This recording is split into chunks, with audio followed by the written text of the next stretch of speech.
I'm excited. I'm going to be bringing in so many new people. I feel like the metaphorical flood has been happening in my life, and God's just been like wiping out all my enemies out of my reality. Anybody who's hated me for no reason at all and was hurting me, it's like they've basically been removed from my life. God's just been making them exit stage left. I love that. I'm about to have something so beautiful, and not everybody's entitled to it. Same with my channel. Like, not everybody is allowed to be on my channel. That's just how it is. I know that like on most channels, you know, it's like a public forum, and it's like, it's public. So that's not what this is. This might be public, but this is not for everyone.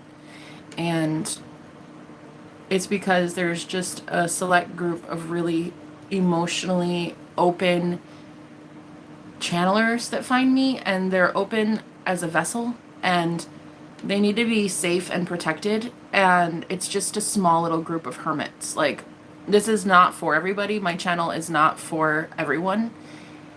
I'm not here for the likes. I'm not here for the numbers. I don't give a fuck about the shares or the thumbs up and the fucking, I don't care. I really don't care.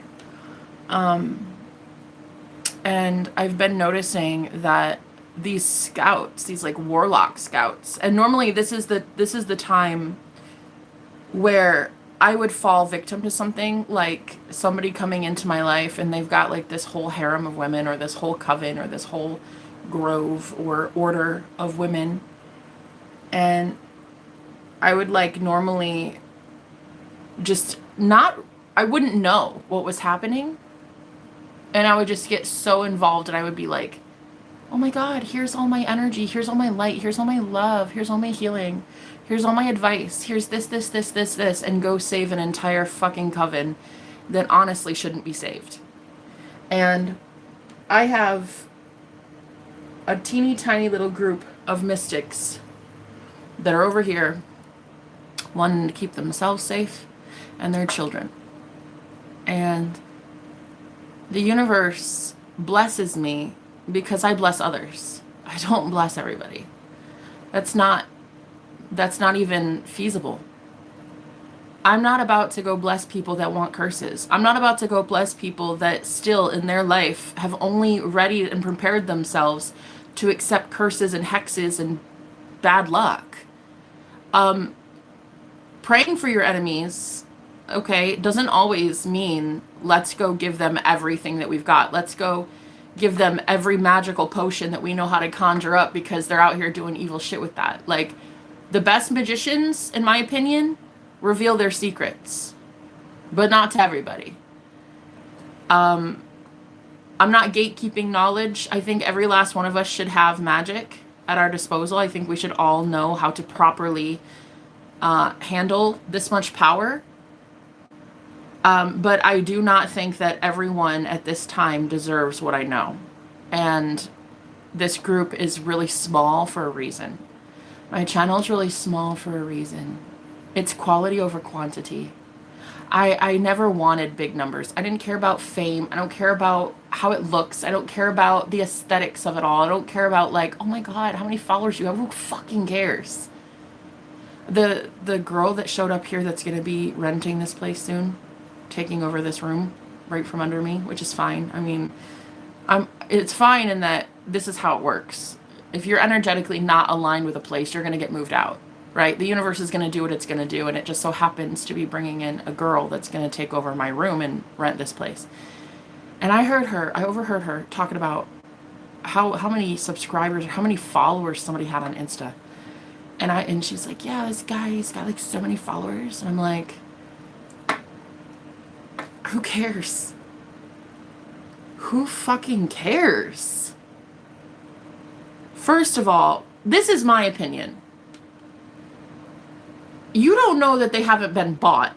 You don't know that those aren't bots. Secondly, you can't tell me that somebody with 20 subscribers or followers isn't more potent of a manifester or a better soul, like a better person in general, because the algorithm fucks their analytics up. You can't tell me that based on numbers of views and clicks and traffic and, you know, all this analytics stuff, you can't tell me that shadow banning isn't a thing. First of all, I've seen it so many times. I've seen shadow banning, not only with me, but many friends of mine.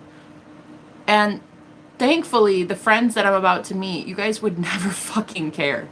You'd be like, I don't care if people hear my music. I don't care if people watch my readings. It's here for a select few. I'm not here for like the masses. You know, I'm not here for billions of people. I don't fucking care. I don't understand why anybody would. I don't get why anybody would care so much. So when it comes to magic, when it comes to teaching occultism, the dark arts, I'm here for mainly women and children who need to be protected, because we're seeming not to understand that the reason that these nasty predators in our world, and I'm talking like anytime you go to the grocery store, you see one. I'm not talking about the leaders of the world. I'm talking about just like normal people go to the grocery store and they still get attacked and like spiritually siphoned from just some dude in the checkout lane. And the reason that a lot of this is happening is because people don't have eyes to see. And I'm here to teach you guys how to continue seeing through the veil. To remind you that the veil is not only thin, it's pretty much gone. You should be able to see this shit, and a lot of you are seeing this shit, and a lot of your kids are seeing this shit, and a lot of children are waking up right now and they're seeing shadow figures, they're seeing entities, they're seeing attachments, like demonic attachments that these people are carrying around. Like these kids need to be protected. And they need to be, you need to honor what they can see. Most people, they get like told by their kid, oh, I remember a past life, and they shut that shit down so fast. Or, oh, I saw a ghost, mommy. And it's like, no, you didn't. No, you didn't. Yes, the fuck they did. Like, I don't understand why we think gaslighting our children into being as fucking fearful as you are is somehow going to save your world. Like, these kids are obviously tuned into their imagination, yes, but they also have things that they can see that you may not be able to, and it pisses me off, and I can't stand seeing it on this planet, especially when it comes to psychics. Like, I feel very strongly like women are intuitive, insanely intuitive. And we gotta stop being the kind of woman that we can't stand on this planet. Like, every woman needs to start going within and looking at her soul. And especially as a mother, like, I'm not even a mom, but like, especially as a mother, you have to start looking at your children like they are telling you the truth. This shit is real. It's like the reason predators are rising up on the planet and they're getting away with freaking murder is because good people aren't doing shit about it. Because you're not understanding how to do shit about it. You're not understanding what needs to be done. It's a spiritual war. Why are you thinking you're going to change something in the 3D physical world before you've changed it in your thoughts, before you've changed it in your imagination? That's not how it works. So my message is not for the masses, of course not. It's for just a select group of people who are insanely gifted, talented, and they're coming into their psychic and spiritual gifts, and so are their children.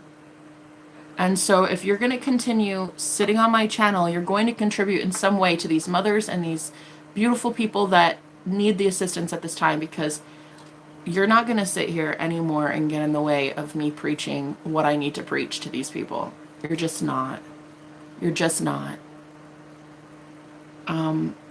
There are too many women that are on the streets because of their psychic gifts, and they're being manipulated by warlocks, and they're being literally, I was trafficked in 2024, and I know what it's like. A lot of these women keep getting picked clean. They keep getting propositioned. They keep getting chosen by these warlocks that they need to learn their sovereignty, and I want to help them in any way I can. And what I'm not going to allow anymore on my channel is people mocking me, people mocking what I do, people mocking the one that sent me, and people mocking any of my clients or my viewers. You're not about to pretend this shit isn't real. It is real. Just because you can't see it doesn't mean it's not real. And your kids are telling you that it's real. Our children are telling us it's real. Mommy, why is that man doing that? Mom, why is this? It's like, start believing your children. The whole world needs to wake up and reclaim its sovereignty and reclaim its power from all these nasty sickos. And it doesn't just happen in the 3D first. You have to do this shit spiritually. It is a spiritual war. Okay? So anyway, let me get everything negative out of my energy.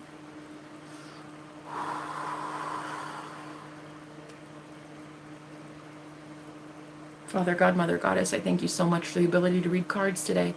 For the people that need it at this time, may they find me. May this message be given to those that need it, those with eyes to see and ears to hear. Thank you, God. I ask for clear and concise, accurate messages from the Most High and the Holy Spirit. Any evil eye, hexes, curses, spells, or black magic projected at me from any person, place, or thing, it gets sent back to the sender immediately. Thank you. It will never hit me again. It will never be in my energy. I will never accept it. I will never allow it. And any demonic entities that try to siphon my energy, you are immediately rebuked and blocked, and you will be going back to the one that summoned you. Thank you. I wish to see the truth, the whole truth, and nothing but the truth. Show me the intentions of those that have been watching me all this time. Bring towards me one last time those who have been harming me in any way, so I can remove them from my life, period. Permanently. Thank you. I'm shutting the door. They're never allowed to have me in any way. They will not have my energy. They will not have my divine inheritance. They will not have my money. And they will not have the wisdom and the words from the Most High God. They do not deserve it. Thank you. Thank you. You'll go get the word of God on your own lips. You're going to go find the word of God on your own lips. You're not going to be hearing it from me any longer. I don't channel for you anymore. Okay? So what you're going to go do is you're going to go realize that you're a vessel. You're an open channel. And you're going to go get your own messages from God. And you're not going to be impacting my ability to lead or to channel or to share the gospel in any way. Because the gospel of Jesus Christ is literally why I'm here. It's the only reason I'm breathing. So what you're not going to do ever again on my channel, for real, is sit here and have any negative intentions towards me and think that you're going to get away with that. You will be experiencing a boomerang effect of all of those nasty intentions. So if you can't tell by now what I stand for and who I am at my core, it's because you're not wanting to see. You're letting religion or a book or some lens, you know, some scales on your eyes, you're letting that and fear determine what kind of treatment you give me. And it's fine, but just understand that you and I don't agree. I agree that I work for the Most High God. I agree I work for the Holy Spirit. I'm here for love, and I'm here to save humanity. I'm here to teach humanity how to save itself. Now, a lot of you don't really get it yet, and that's fine. It's not for you to understand yet. You're not in that time to understand. But you will be leaving because our energy is not conducive. If you choose fear and you choose war, that's not what I'm here for. I'm here for love, and I'm here for peace. I'm here to get people out of World War III and into the promised land that they very much deserve to be in and very much feel like they've overwhelmingly experienced hell on earth already, they don't want to keep continuing it. So instead of the religious fanatics that constantly tell me I'm going to hell or I'm leading people to hell, I want you to wake up to the fact that you're already in hell, my love. I want you to wake up to the fact that every single time you scroll through your news feed or you check CNN, you're already in hell. Okay? I want you to remember every time you can't afford groceries or afford to put formula in your baby's bottle, that you're already in hell. When you go to try to succeed and thrive in your business and you can't find clientele because you don't understand how to manifest that, you're already in hell. It's like the old world is kicking you out of it. That's why you don't work a 9 to 5 anymore. That's why you're feeling like you don't need to work a 9 to 5 anymore. But yet the benefits of being a business owner and a self-employed, proprietorship, it's like it's starting to be a little bit overwhelming because you're not understanding how to do it the proper way. Okay? That there are rules to this shit. You can't just slap on a label, I'm spiritual, and then put on a neon green sign that says open for business and have not gone through the initiation process to have the gifts and have the benefits of being adored by the spirit realm. You can't do these. You can't do what I do if you haven't been tasked by the Holy Spirit to do it. Period. If you have not been chosen to do this shit, you're not about to pick up a tarot deck and go hog wild teaching people, leading people astray. There ain't shit you can teach. So going forward, I'm only here for the ones that are being instructed to pick up a tarot deck, pick up a pendulum, go into a cemetery and use your Ouija board, whatever you want to do. You're sitting here trying to discover, you're eating the forbidden fruit. You want to know good and evil. You want to know all things. Okay, well then that's perfect. That's exactly what you're entitled to have. You're God. You're entitled to know all things. You're entitled to know your higher self who knows all things. So it's possible for you to absolutely tune into that frequency of knowledge.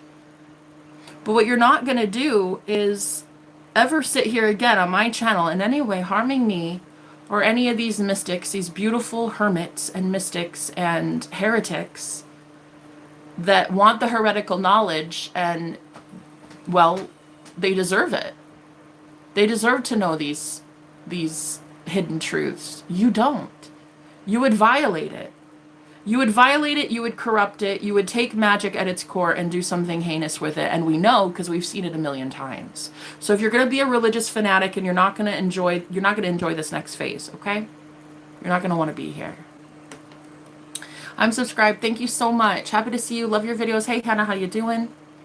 Hail Mary, full of grace. Cool. That's a really lovely prayer. I don't really know because I don't Hail Mary, nor do I Hail Satan. Mary, in my opinion, is not Jesus Christ. So anyway, I worship the Christ, El Cristo, the higher self, the Lamb of God. That's why I'm not Catholic. I don't worship Mary. I don't have to worship Mary. I don't have to worship really anything except the Most High God. So I get it if you want to spew your religious nonsense in here, and it's fine, but I'm not going to change my stance just because you're Catholic. I'm not gonna be anytime soon, nor am I gonna be a Muslim anytime soon, nor am I gonna be a Christian anytime soon. Buddhist, I mean, I don't like organized religion in general. Okay, so the people here on my channel, though, some of them do. Some of them like it, and some of them would take you up on that opportunity to bash me and be like, you're right, she's demonic, and you guys can just go gallivant somewhere else together, like a Starbucks, and just enjoy your book club or something. But the rest of us, we don't really care too much to follow the mainstream religion down to the shithole that it's going into. We care to elevate and truly remember ourselves as God. And especially the people that I know I'm about to meet who very well believe that they are the Most High God. They would exalt themselves as the Most High God in the same way that I would. Lucifer did that. I know he did that, right? A theory that there's a, I don't know if it's biblical that he did that, but there's this like theory that Lucifer wanted to exalt himself as the Most High God and got kicked out of heaven for it or something. My opinion, he got kicked out of hell for it. Hell didn't want him. I'm not exactly sure that it was heaven. And I'm pretty sure when 2/3 of the other angels agreed with him, they got kicked out of there too. So he would have won a popularity contest if we're being real. 2/3 of the angels agreed with him and went wherever he went. So I'm going to just assume that I'm going to exalt myself as the Most High God in my reality, and that there's no one else that can manifest for me, that I'm it. Because the God that I used to worship, especially in Christianity, when I was raised Pentecostal, my grandparents ran the cult, and I escaped when I was 16. And I'll tell you what, I used to worship a God that people would beg on their hands and knees, like, please God, save my wife, or give me the money for this truck payment so I can finally afford my car insurance, or whatever, you know? And it's like, that God only gave like 50% of the time. It was always like 50-50. Like, you'll get it, maybe if you pray hard enough, maybe if you do enough good deeds that week. But I just didn't like those odds. I really think those odds are stupid. I would rather have the knowing that if I fucking want it, I get it.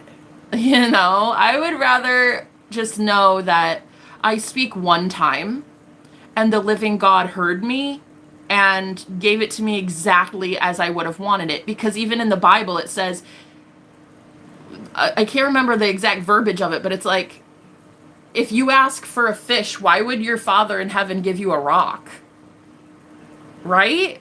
Like, why would a good God, if you're asking for food, why would God be like, oh, I'm gonna bring you some plastic play food? You know, like, or, you know what I mean? I just feel like the God that I was always worshiping, really, everybody fed into that hive mind. Everybody in that church fed into this like egregore. We were creating an egregore together as a collective in that church.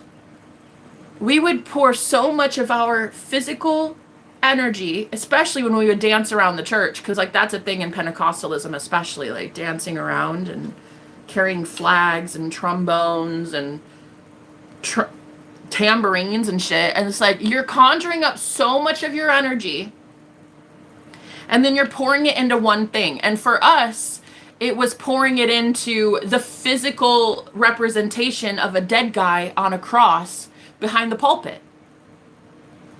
I mean, it was sacrilegious in its entirety. Like, I'm a witch, but I'm not that witchy. Like, that is a straight up ritual. Very satanic. Absolutely satanic. First of all, doesn't it say in your own Bible not to worship false idols? Or make engraven images? And here it was, the church that I belonged to. And there were several that I would go into. It's not just any one, you know, I was always church shopping. So even after 16 years old, like, I didn't really go back to church and that I knew it was for me. But I would like go with a friend every once in a while. She'd be like, oh my gosh, you want to come to this church and try it out with me? And I thought because it's so progressive, because there was this one church that she had a woman, female, you know, pastor. And I was like, oh shit, I can fuck with that. All right. And I went, and she was the most greedy, selfish woman I've ever met in my entire life. Literally, a homeless man was outside. It was like 10 o'clock at night by the time we were done with this like Tuesday service. It was about 10 o'clock at night, and there was this homeless man who really needed food. So he came to the church asking for some food. He was waiting outside because he didn't want to interrupt. He waited outside until we were all congregating to leave, right? And I was like the first one out. Everybody else was like talking amongst themselves, you know, inside. And he's like, hey, do you have food? Do you have food? And I'm like, I'm so sorry. I came with a friend. Like, I don't have anything, but I'm sure the church does, you know? And so he's like, do you think you could we could go ask? He had kids. He had a baby. And I was like, okay, yeah, let's do that. And so I went inside, and my friend and the pastor were sitting there talking like they were just these fucking besties. And I was like, okay, hi, this gentleman needs some either baby formula or money maybe, or just food. I don't know, but he just needs something. And I'll never fucking forget it. I will never forget the way this female pastor, in front of, there were maybe like 5 or 6 girls left here in this little shindig we were having. And she looked him up and down, and he was black, she was white. All of us were white. I don't think there was one black lady there. So it was all white women, okay? And I looked at her, watch him, like with the eyes of the devil, as if he were gonna rob the church or something. And I'm waiting to see what she's gonna do. And you will not believe.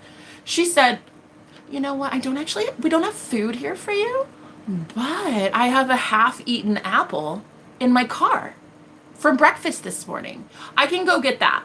Do you want me to go get you my half-eaten apple? Girl.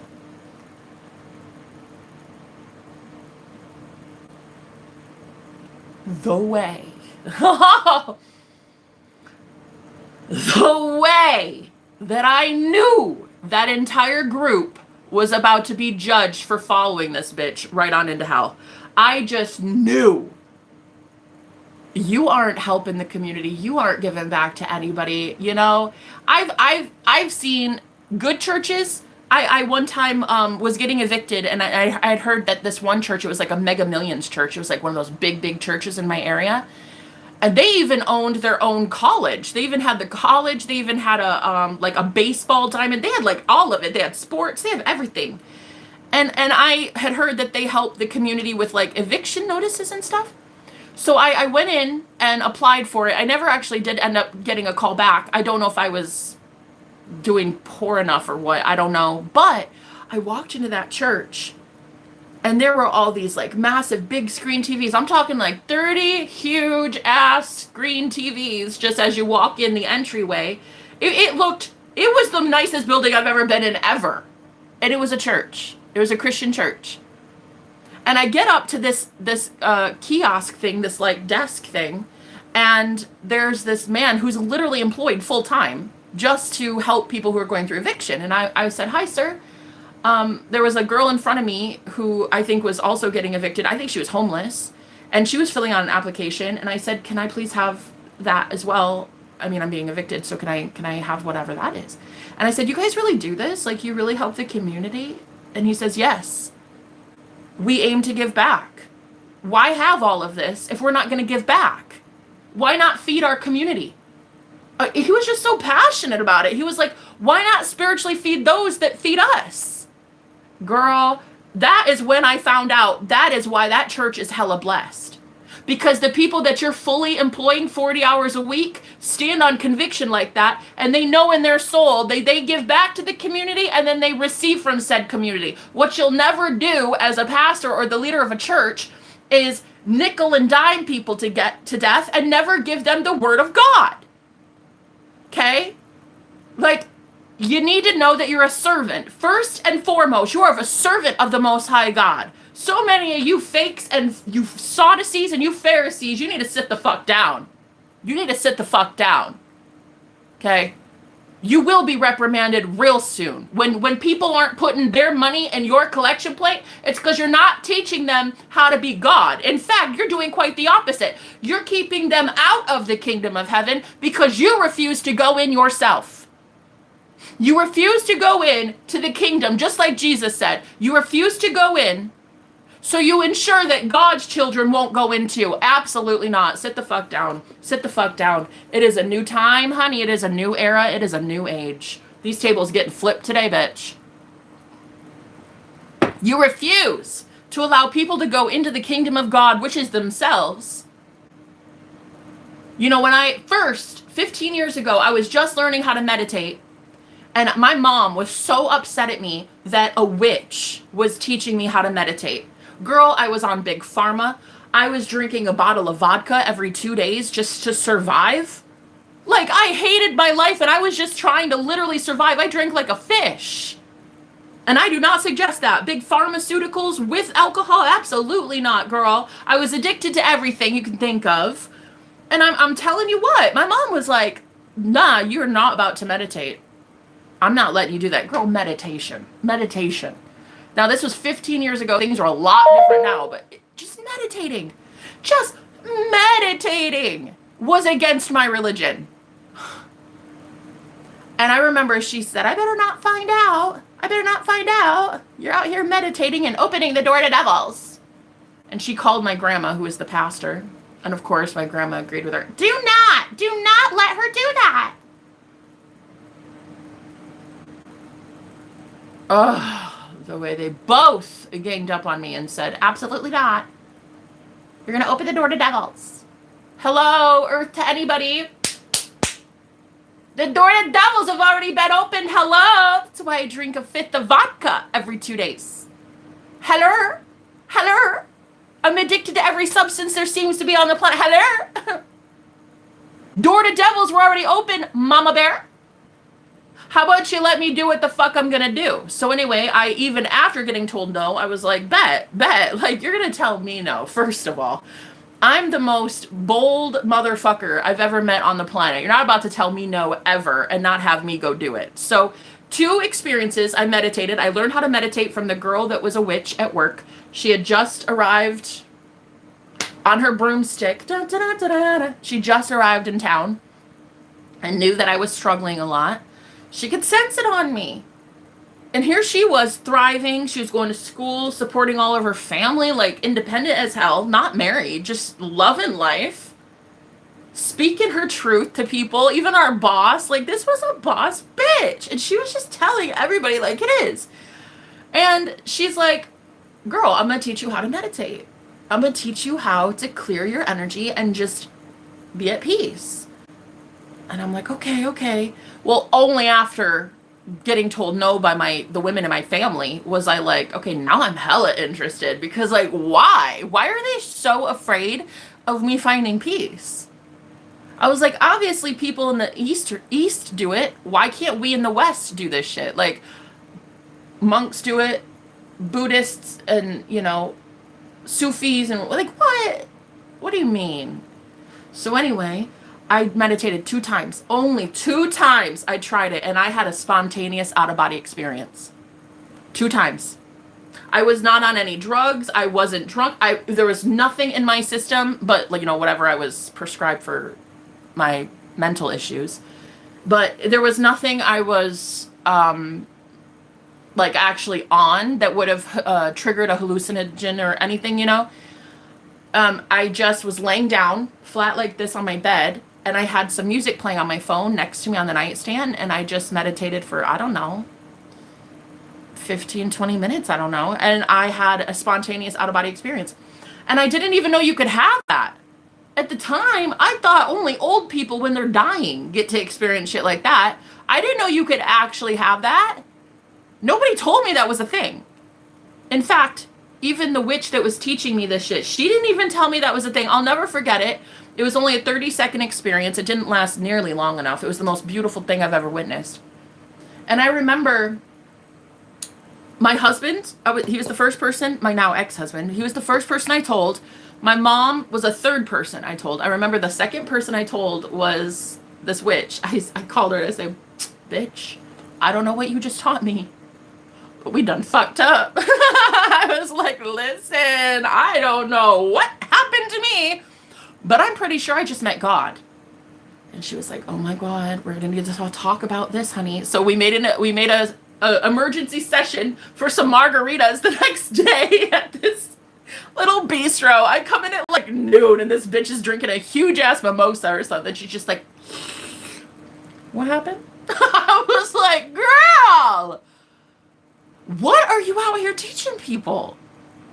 She's like, oh my God, give me the details. And I'm just like, listen, I literally met God. And she goes, wow, I don't know what to tell you, but I have been meditating for 10 years and I have never experienced that. And I'm just sitting there like, I'll have another. I don't have a mentor. You literally told me how to do this and I did it. And then, whoa, I don't know what the fuck I'm doing. I obviously was not about to find spiritual guidance in my religious group. My family didn't know any of this. Absolutely not. And she didn't even know. And she's like, she was the most advanced person I'd ever met spiritually. So she's like, I don't know what to tell you, love. I'm just like, girl, I check, please. I need out of here. So she tried her best. She obviously tried to mentor me as best she could. Actually, after that experience, she really got busy trying to help me stabilize as much as possible. I remember we really started with the spiritual stuff. Like, she really went in. She was trying to teach me tarot, although I learned tarot later on my own.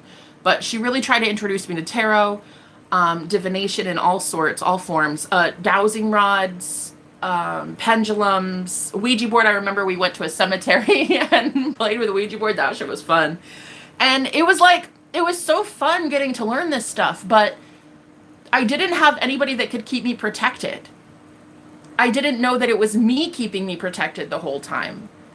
So now looking back, you know, it was the fact that I'd already opened my third eye and it was pretty much catapulted. Like, I was catapulted into this awakening. I didn't really have what other people should be having, which is like stabilizing your root chakra first.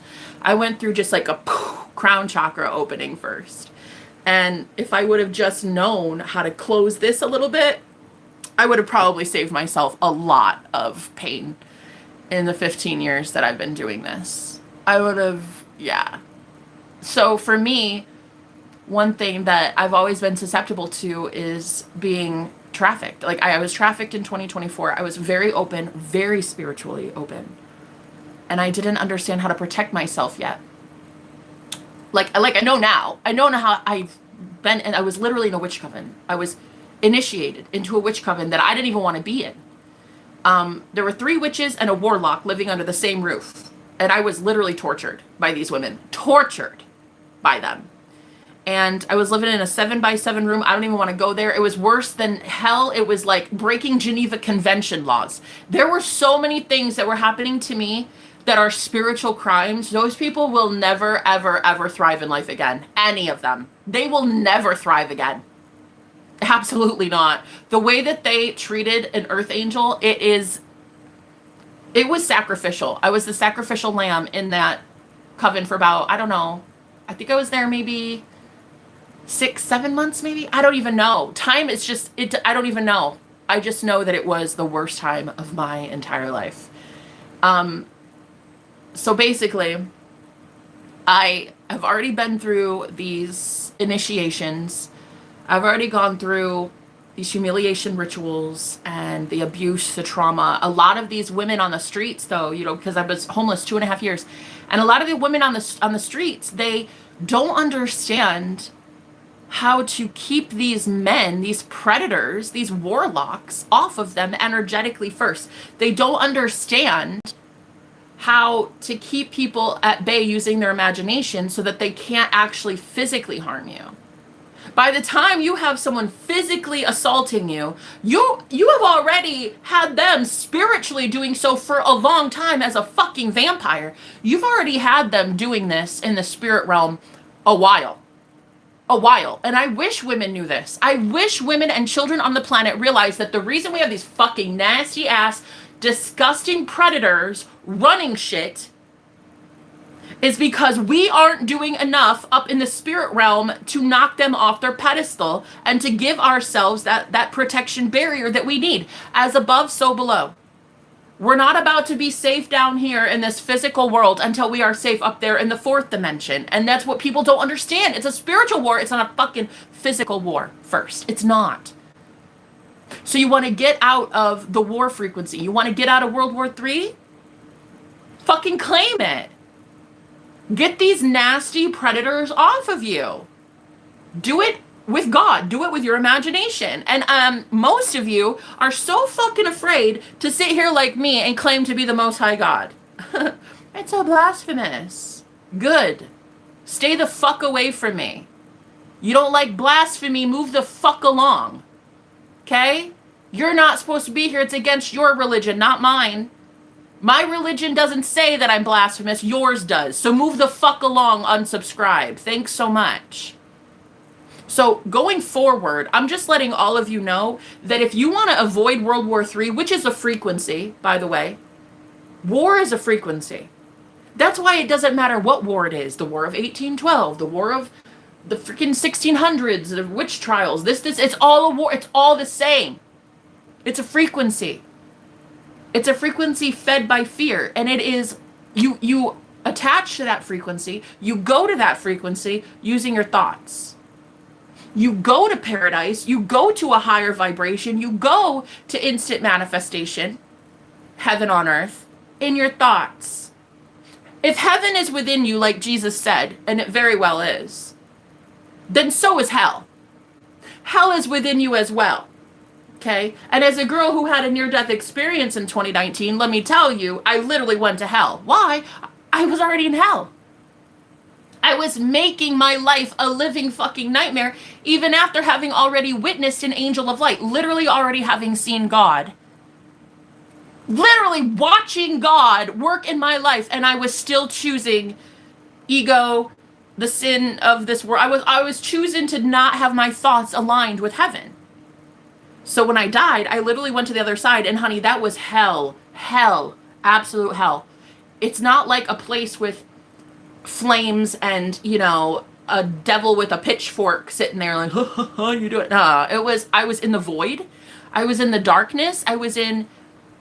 There was nothing. It looked like outer space, but without the planets. And I was just there, trapped in hell. I heard all these souls that were damned. They were all begging me for shit. They were trying to get me to help them. And it was like overwhelming, like thousands of them. It was a frequency that I was stuck in eternally, permanently, forever, because I didn't get shit right in the living world that I was signing up for. I hadn't used my life until that point to make a difference, so my afterlife was literally what already my current life was. Everybody begging me for help me do this, and I was a doormat for everybody, and that's literally what I created in the afterlife. So I begged to come back, and God was like, all right, bet, I'll send you back, but you need to start understanding that you work for me now. You work for love now. Do you understand? Those were the terms of arrangements.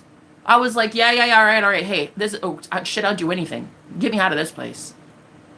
And that was in 2019. And so I've been the 7-year famine. I've been homeless 2.5 years, abused by men, literally my fertility, car, everything just gone downhill because I had to clear my karmic debt. I had to go understand the laws of the universe.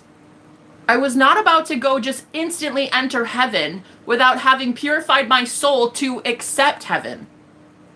My thoughts did not align all the time with paradise. I was going to get chewed up and spit out if I would have manifested something like love, like my soulmate, yeah? Okay, let's talk about it. If I would have manifested my soulmate at that moment, and I did. I actually did manifest my twin flame a month later after my near-death experience. I manifested him. I didn't even know I was, but I manifested him. He later ended up taking his life in prison. It was very sad, actually. Worst experience of my life. But I was not aligned in my thoughts with heaven. I still thought I could lose love, so I did. I still thought I could lose money, so I did. I still thought I could lose my family, so I did. I had my thoughts still on autopilot, thinking negatively for the last, what is that? Is it 7 years, yeah? About 7 years. I'm now entering the 7 years of plenty. But shit, if I didn't have to experience the 7 years of fucking famine and drought and hunger. And girl, there were times I didn't even have food for weeks. living in my car in the middle of the fucking desert in the summer with no air conditioning. I didn't even have clean drinking water at some of these times. So I went through the 7-year famine for myself at a soul level, and now I'm going through the 7 years of plenty. And I'm telling you right now, you don't fucking like me. I don't care. I'm not here to make you like me. I really don't give a fuck. I really fucking don't. You are not that important to me. Your opinion of me matters not. The only opinion that matters to me is my own self as God, the higher self of me that says yay or nay. Are you doing it right, Jenna, or are you just a scumbag these days? That's the only one I give a fuck about, honey. So if you're not here to listen to my messages, I don't fucking care. Leave. It really is that easy. Remember, it's against your religion to be suffering a witch, not mine. Okay, not me. It's against your religion to sit here and feed energy into what I'm doing. If you don't like it, leave. I'm actually thinking a lot of you do like it. That's why you're staying. In fact, I'm pretty sure the universe has to see it that way. The universe has to assume that the more you consume whatever it is, that you want more and more of it. So I'm going to have to go out on a limb and assume that if you're watching me, you probably want more and more of it. You want more and more of what I teach. You want more and more of what my experience has been. You want more and more and more of all this. And I love that for you. But don't keep fucking lying to yourself, because you're not lying to anybody but you. If you want to sit here and listen to my messages, great. But you are going to participate in not hating on me while I do it. You don't have to be here blessing me. Trust me, you do not have to bless this girl. I'm already blessed. But you certainly are not about to curse me and get away with that. You're not about to harm me. It's not even possible. You can't do it anymore. So you can't do it anymore because my 7 years of plenty is coming in. It's over. I'm already in my North Node. I'm in my life purpose. I've been in my life purpose for 15 years, if we're real. 15 years I've already been doing this shit for the kingdom of God. You're not about to stop it now. Okay? People have tried. Stronger men than you have tried. Okay? Entire witch covens that I've had to live under the same roof have tried. Okay? Ha! Men that stared 2 centimeters from my face and called me the devil incarnate. Big men right here in my face. You're not about to stop me. So I just wanted to preface this with, you're more than welcome to pull up a chair and listen to what I talk about. But honey, it's all about me these days. It's all about me, myself, and I. Whatever the fuck I want to talk about, period. So if you want to be here, sit down and listen. You don't want to be here, there's the door. You know what I love about this? It's the anti-cult cult. Nobody is forcing you to stay in this group. Nobody is forcing you to listen to me, and no one is forcing you to click on my videos. You are allowed, using free will, to leave at any time. In fact, I would actually encourage it. That's how much I did not want to be a cult leader. I've already seen cult leaders and what they do. They don't let you leave. I beg you to leave. I beg you to fucking leave if you don't want to be here. Okay? Because again, it's going against your religion. It goes against what you stand for. Not me. My religion doesn't say I can't fraternize with Christians. But you as a Christian say that you can't fraternize with witches. So I mean, you see what I mean? So it's really a you thing, and it's gonna be a you thing, and the karma that's coming down the pike is a you thing, not a me thing. I wouldn't accept any of your karma for doing something that is against your will. Like, it's not me, you're doing it. You know? It reminds me of that new song that just came out from, what's her name? Ariana Grande, that new song. I'm sorry I made you love me. I'm sorry that you have to see that you love me. I'm sorry that you have to admit to yourself someday that you love what I'm about. And that's why you spent hours of your week staring holes into my face. I'm sorry, but I'm not sorry. Okay? You guys have absolutely 100% free will to leave at any time. No one is forcing you to be here or listen to me or my testimony. Okay? I've been preaching the gospel for a minute. I'm not about to stop now just because you don't like it. Okay, great. I'm glad we're on the same page.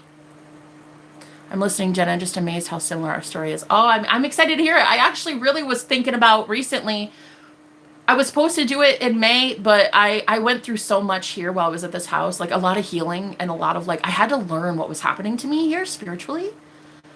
So May was like not the best month for me to do this, but I really did want to do some sort of Zoom group, like 5 or 6 girls and men. I mean, I'm not like, it's not gender specific. But just like teaching people how to really protect themselves in the spirit. Like I knew that I wanted to be the mentor I never got to have. Like, I really think my friend from 15 years ago, like, she really did try, but she basically left me up Schitt's Creek with no paddle. Like, she was like, okay, here's this. Go open every chakra you have, and then bye. see you never. And I just don't want that for any of you. Like, the worst thing that we can do as spiritual leaders is give people insight on how to wake up and then fucking abandon them when they're awake. That's the worst thing you can do. No, truly. That's the worst thing at a soul level you can do. Keep people awake in hell? Absolutely not. Absolutely not. So I'm here to be the mentor that I never got to have. I am my own best friend. I am the best person I know. I have purified my soul in the furnace, baby.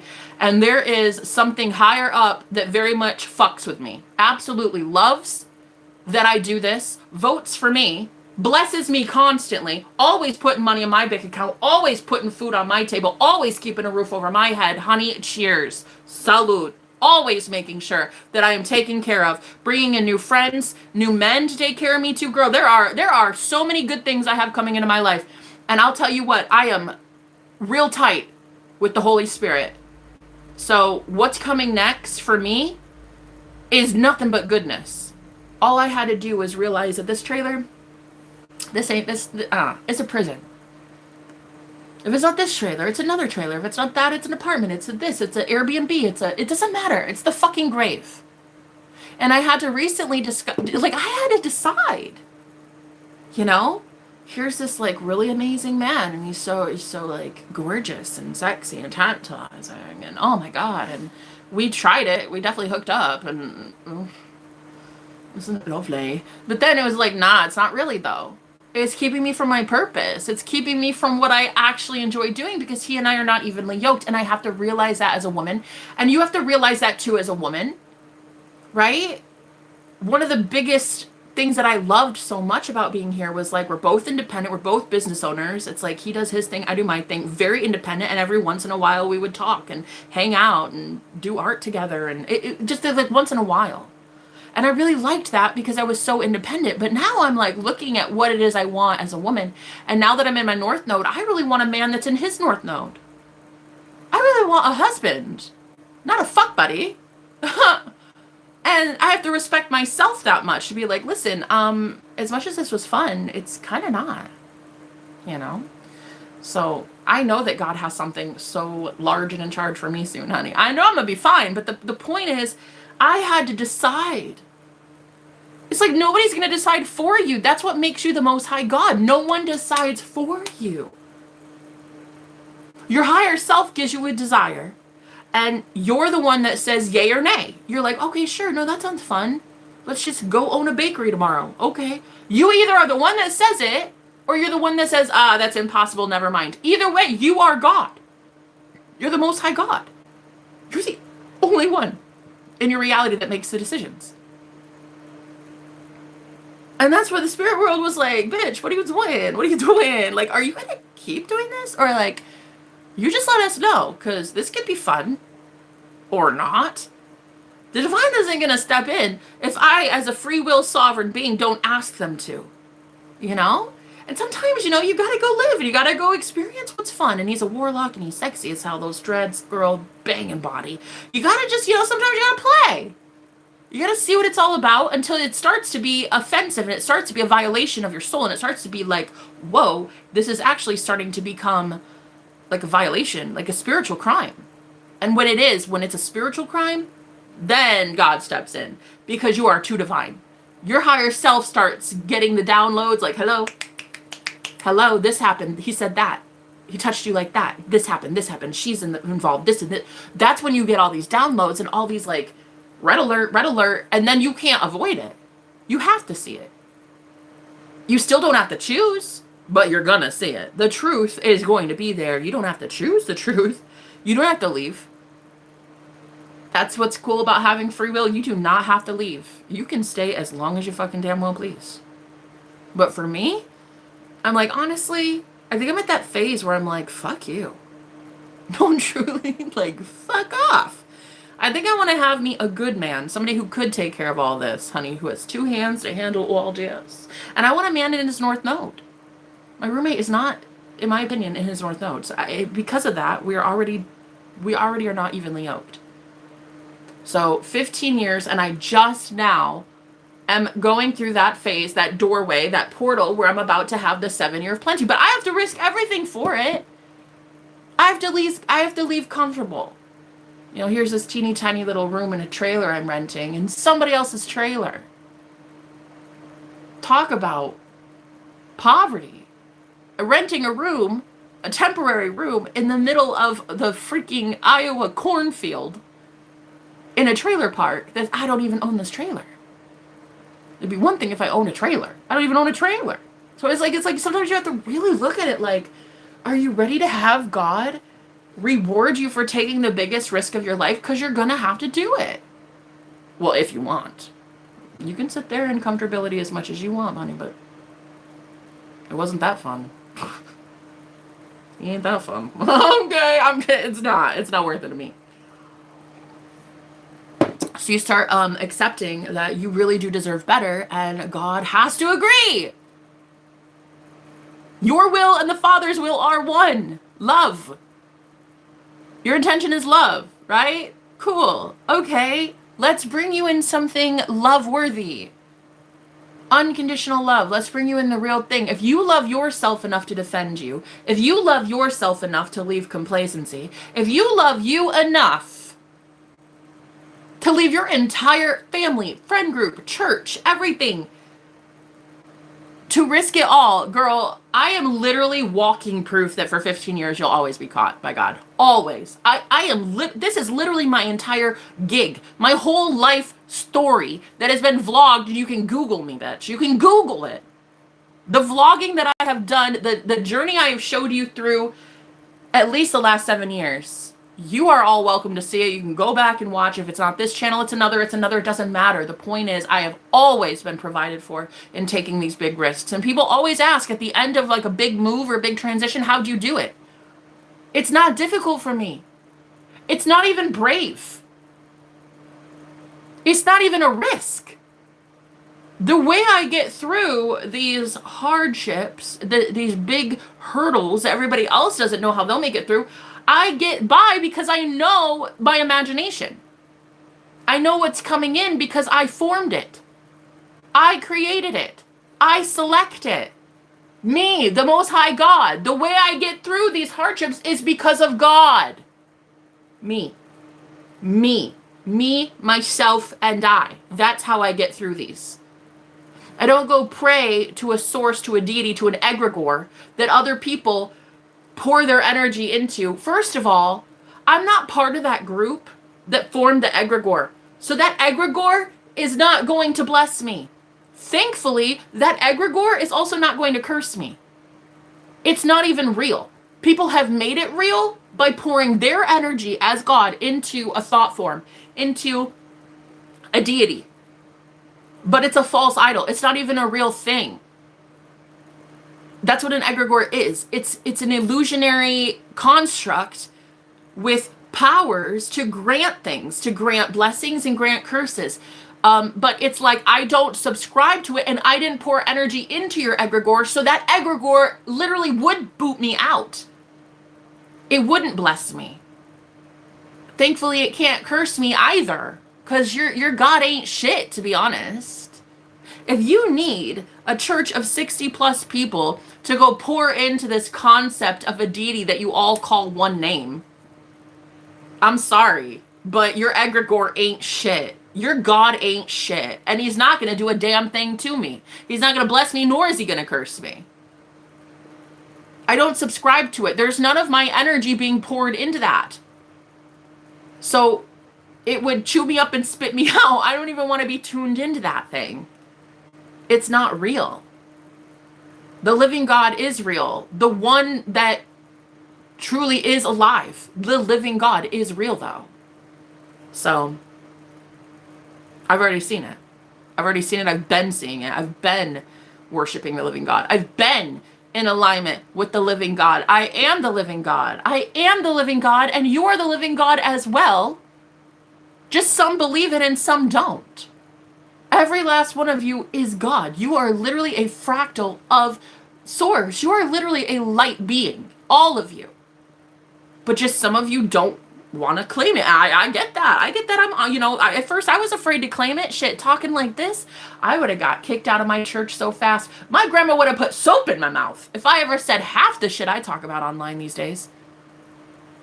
Claiming to be the Most High God. Girl, the blasphemy though. The way I would have been sat down and punished for weeks on end for having the audacity. So I get it. A lot of you choose fear, and a lot of you are still under that umbrella of, organized religion scaring you into submission, and I get that, but not the rest of us. The rest of us know that we are gods. Period. We're the only God. We're the only God. Cheers. Salud.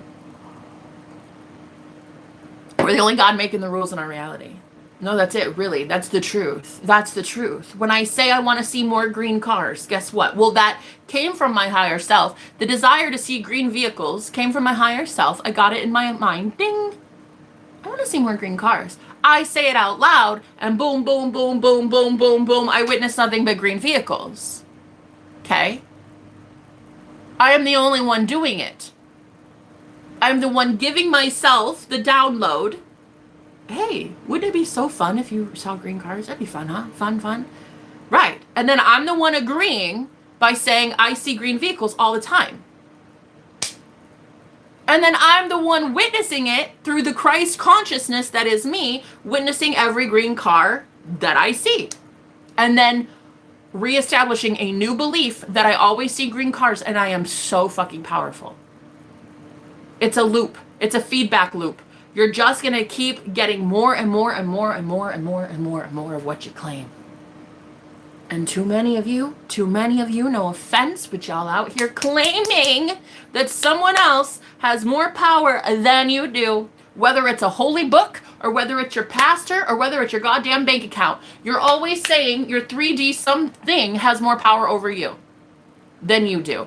Whether it's a doctor's diagnosis, whether it's a goodbye text from your mans. Oh, we broke up. You're giving so much power as God away to a demigod. They're not real. You've given them power over you, and that's fine. I love that for you. You'll go learn. You'll learn. The rest of us, ooh, honey, nah.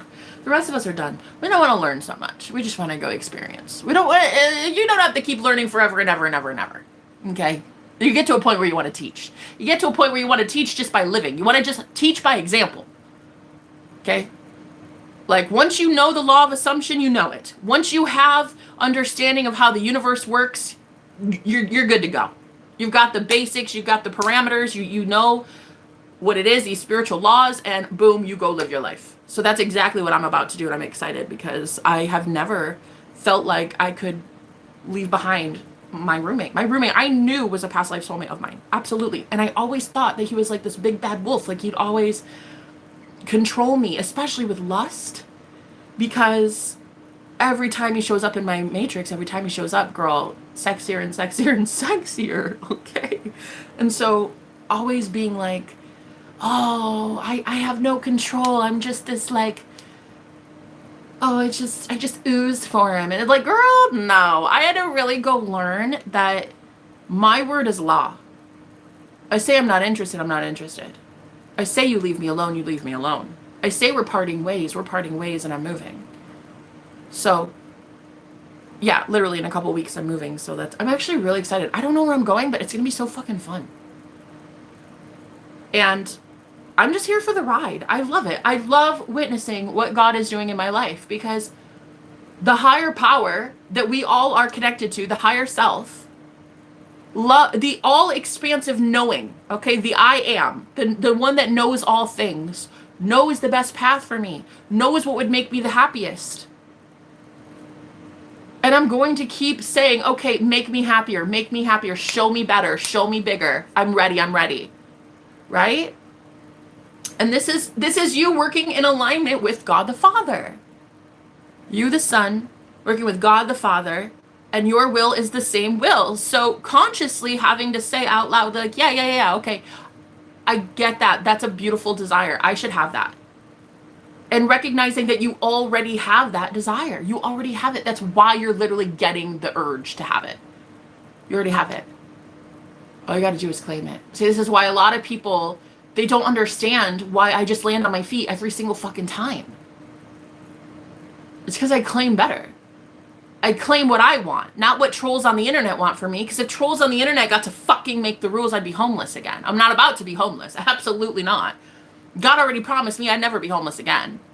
So there is no one or no church or no holy book or no ideology that is ever going to dictate my life again but me, myself, and I. And when you really have that power, that's what scares humanity. Good. They should get a little scared. You should get a little scared. You should get scared when you see me, because this level of autonomy that I have, this level of I don't give a fuck and I'm going to get what I want regardless, that should scare you, because you don't have that yet. The rest of you that do, and you've been claiming it like I have, bitch, you're like, yeah, I'm the Most High God, period. Cool. You and me and Lucy, we all have this in common. Yeah? I remember this one time I was a guest speaker in this like church group online, and it was a Christian group, and I was the only witch in there, girl. I mean, I was like basically the only woman in there, but yeah, I was definitely the only girl this bold. And a couple of these moderators, it was like an online group, like a kind of like a Discord group. And I remember I was like, I was just talking like this one day, and he goes, "Ooh, you like that Lucy." He's like, "You love that Lucy and that Lilith." And I was like, boy, fuck you. Like, don't act like you didn't get some sort of wisdom from a higher power to know those names and to know those things, and sit here and act like I'm the bad guy because at least I claim the power that gave me that knowledge. Well, you'll sit here and gatekeep and keep that knowledge from all of these people in here. And it was such it, girl, the way I told that motherfucker off. He was just like, ooh, she likes that Lucy and that Lilith. Like, it was like a bad thing for me to like Lucifer. Anyway, people in that, there were full-grown men in that church following me afterwards, honey. There were men that were like, I can't believe they hate you like this. Like, that's what made me perk my ears up and I had men coming up to me privately like, dude, what are you doing? Like, why are you triggering so many of these men? There was like 8 moderators and the owner of the group. So there was like one head honcho guy and then like eight men. Like, oh God, it was like circle jerk hour, to be honest with you, but whatever. Anyway, so yeah, people in the church though, they would come up to me afterwards and they'd be like, girl, what are you doing? What are you doing? I have a death wish? I'm like, what? It's just the fucking truth. So yeah, I had so many stragglers that would look up to me as I was leaving the group because they wondered, why is she still okay? Like, she just had everybody blasting her, pretending to be her. I had this one of these moderators steal my profile picture and my username and pretend to be me in that group. I'll never forget it. I came back after several months of not like wanting to be in that group for obvious reasons. I was getting pummeled every single day. Anyway, I went back in one day, and then there was this guy. Well, there was me, my profile picture and my username, talking and texting in the group, literally live when I finally came back after months of being gone. And I was like, wait a minute, what the who is that? And so because then my account showed up, there was 2 of us in there, and I was like, listen, hello, hi guys, what the fuck is this? And everybody was like, oh, well, we just assumed that was you. Wait, that's not your account? And I'm like, no. Who is that? And then this one guy who was a moderator, and he was like one of the most influential people, he chimes in. He finally, I guess, mic'd up and could talk in the group, and he said, ha ha, I had them all fooled for so many months. Girl, he fucking admitted not only cyber stalking and bullying, but literally identity theft. Like that dude legit pretended to be me for months. And there were crickets in there. Crickets, like nobody said anything. I was like, hello, hello. Does anybody think that this is bad? And I remember the owner of the group, the head honcho, the big guy, he was best friends with that guy. And he goes, well, I don't know what to tell you, Jenna. It's his world and we're just all living in it. And I'm like, wow, tell me you're a pussy without telling me you're a pussy. Like, I gotta go. Karma on that ass. You will definitely be getting karma for that. Absolutely. Yeah. And that's what I realized too, that what happens spiritually is people saw my face and my username, well, my name, because I went by my real name on there, and like they saw me, Jenna, and they said, so if I ever, it wasn't me, but if they ever got triggered by shit I was saying in there, all that anger got sent to me, the real one, the original one. Energetically, I was taking on all the hate, even though that wasn't me. So I had to realize what it's like, spiritual war is really like, in that you're taking on all the hate by your copycat, by a doppelganger, by a literal destiny swapper. So yeah, I had been taking on like all that hate from an entire group that was summoning me by using my profile picture and my name. I was trying to get out of that group and I couldn't for the longest time. Girl, I had no idea why I couldn't leave. I kept getting summoned in. I would go for months. Like, fuck this group, I need better. And I knew it, but I just kept getting summoned back. And I had no idea what it really was. And you know what? And I started asking Spirit, I was like, I need to see some truth. Because like, why do I keep going to this group where I'm being abused? I literally was a sacrificial lamb in that group. They would all make fun of me for being the only witch, for being the only girl that would stand up for herself. Like, I was like a human pinata. And so I had to ask Spirit, I was like, why? Why does this keep happening, girl? Careful what you wish for, because you will see the fucking truth. And this was like one of the last times I ever went in there. I said, I can't even believe you guys are allowing this shit. This is insane. I can't believe nobody here is pissed at what just happened to me, because you guys bet that man wouldn't do that to you too. None of them cared. I was like, you guys are never going to keep me safe. This whole group needs to be shut down. Like, honest, I said, ooh, wait till I have the judgment day come down on this call. Just wait. Just wait till I call on some higher powers and ensure that this shit gets shut the fuck down. And girl, I'm telling you what, I had so many men reach out to me afterwards that were like, I really need to leave this group too, Jenna. Like, they are so toxic. You should hear the way they've talked about you. You should hear what they did. You should hear how he started talking about you as you. Like making fun of me through the account that was me, but not me. like, girl, I was like, this whole group is about to be shut the fuck down. Tell me I'm kidding. Girl, judgment day on that ass. Like, every last one of them all deserve each other. And it's basically, that's all you're going to see going forward is like divine beings judging these groups and these covens. Bye. No one's going to miss you. Your little circle jerk hour. No one's going to miss you. Girl power.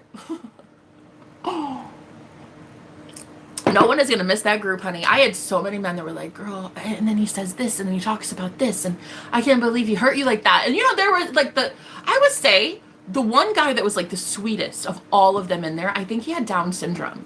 He had something that was like I think it was a physical impairment, but I also think it was like a mental delay in some way. He was the only one defending me. I couldn't even believe it.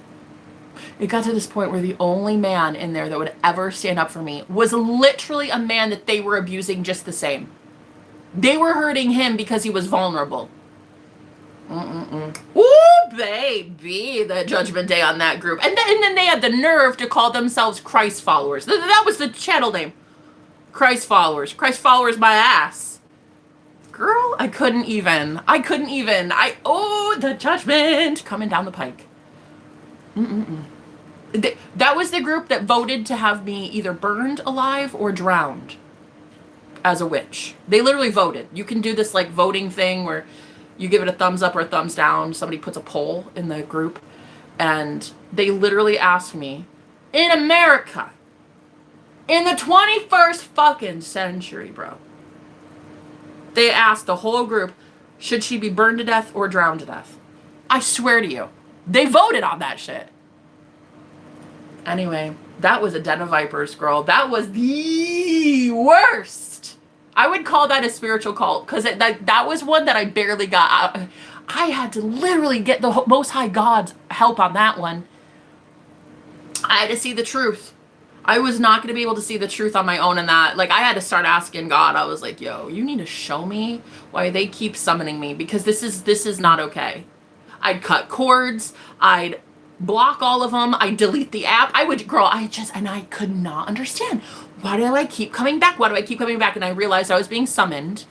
I was literally a sacrificial lamb in there. And then I found out somebody was pretending to be me and keeping me in everybody's mind. And so they would see me, think of me, and summon me. So they were literally using innocent people to summon me for energy in that group. Oh, baby. Those men are never going to make it. They're never going to be spiritual leaders again. They're going to be sat the fuck down. Spirit is about to show every last one of them that they ain't shit.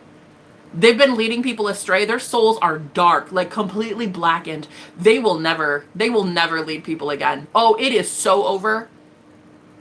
Thank you, Jesus. Especially the 7 years of plenty I have coming in, honey. I'm not only going to be making a big splash real soon, but I will be calling judgment on men like that. I will be talking about my experience, and the second you do, that is calling judgment. When you share your testimony like that, that is sharing judgment. Or that is issuing judgment, yeah.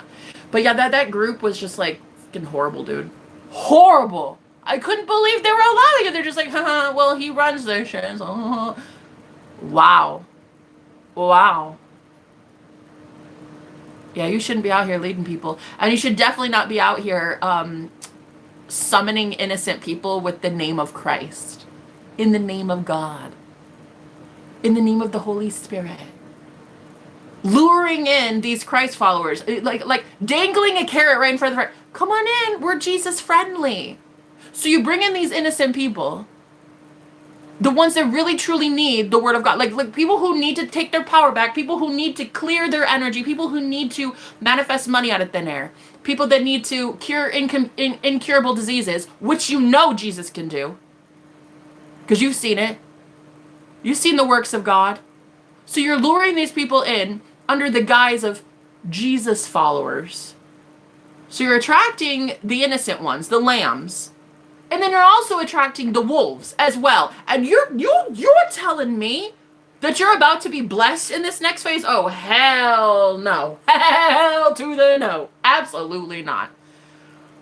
Ooh, the blood on their hands. It's insane. I went into that group to be the herald, the bringer of light. I came in there to give them one last warning before the spirit world's about to chew them up and spit them out. Those leaders are fake as fuck. And honey, they're about to be set down. Trust me. That. I know what I'm talking about. I'm always right. So anyway, yeah. The innocent ones in there, though, the ones that were actually defending me were mainly those that were being attacked and assaulted by these people. They were the ones with disabilities. And they were the ones that were in love with Jesus. Like the one guy, he had some sort of, I don't know, I'm not sure. He was on the spectrum, I think. I'm not sure. But he was like, I can't believe you guys. Like, she might be a witch, and I don't agree with witchcraft, but my God, you guys are just being so nasty to her. And I'm like, listen, man, I freaking love you. Like, I really do. I would never hurt you. I wouldn't use witchcraft to hurt you in any way. Like, I love you. And he's like, I love you too, Jenna. I might not agree with everything you say, but damn, I wouldn't sit here and vote to have you burned. Yo, he was a guy that was like not doing so well because they were literally using him too. It's crazy. It was crazy. That was the craziest group I've ever been in. So that was the spiritual cult that I was in. So I was in a religious cult when I was like, until 16. My grandparents ran the church, and then I left at 16. And then there was this group that I was in for like damn near 2 years, probably. A little longer than that, I bet. And then, yeah, and then the witch coven I literally lived in. I lived in a house with 3 witches and a warlock, and that was like a literal physical cult. I don't know, it was horrible. I would call that one a sex cult, and that one was honestly the worst. So, of all the times I've been in a spiritual cult, a religious cult, and a sex cult, I'm telling you right now, it is the Most High God that got me out of all of those situations. And so what I will be doing, because I fucking love my life, and I love my calling, and I love my experience, and I love my testimony, and I love my God, is I will be telling you exactly how I got the fuck out of all of those situations, because you need to get yourself out of all of those situations. And I want to be the mentor I never got to have. I never got to have somebody tell me how to protect my crown chakra, how to dream interpret, how to get tarot readings. Like, I never had anybody really teach that. I mean, she did try, she attempted, but I was already at that phase of my life where I was starting to learn things on my own, and I was noticing that I was even advancing past the girl that woke me up.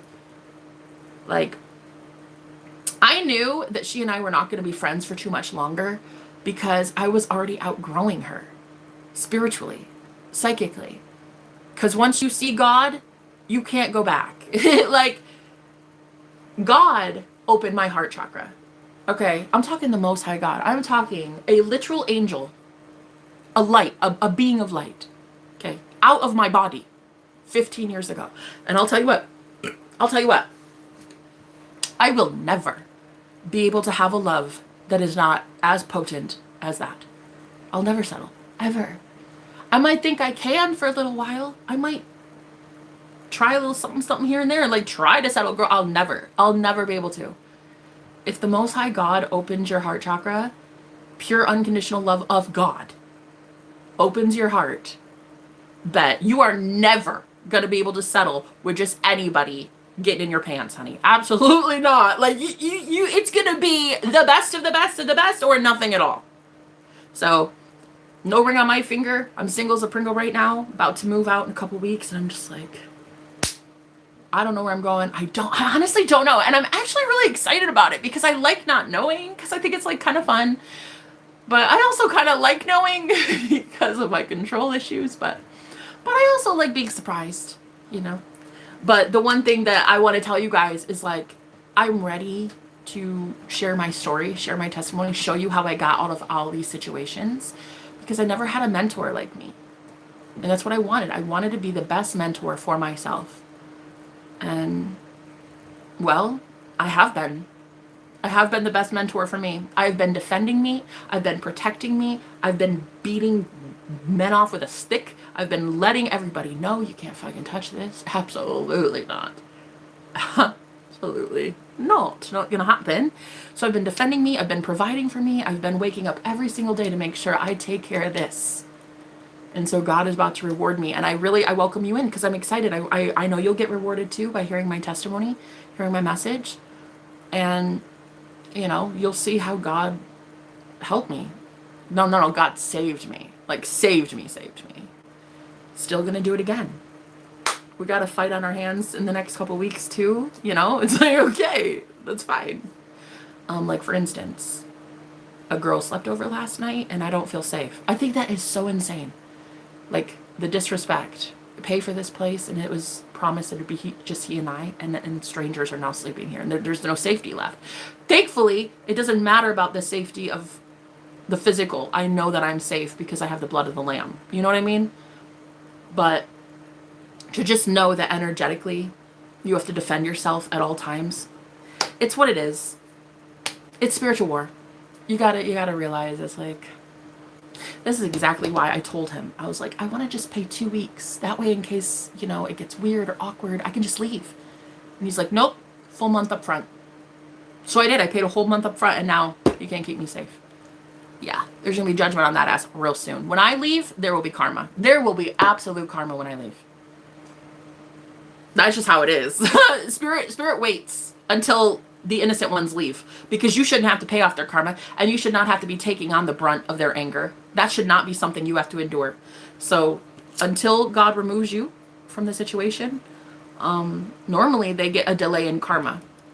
But once you leave, honey, telling you what, the universe will just chew them up and spit them out, and you won't have to. You're not lifting a damn finger. There's nothing you're doing. Your hands are clean.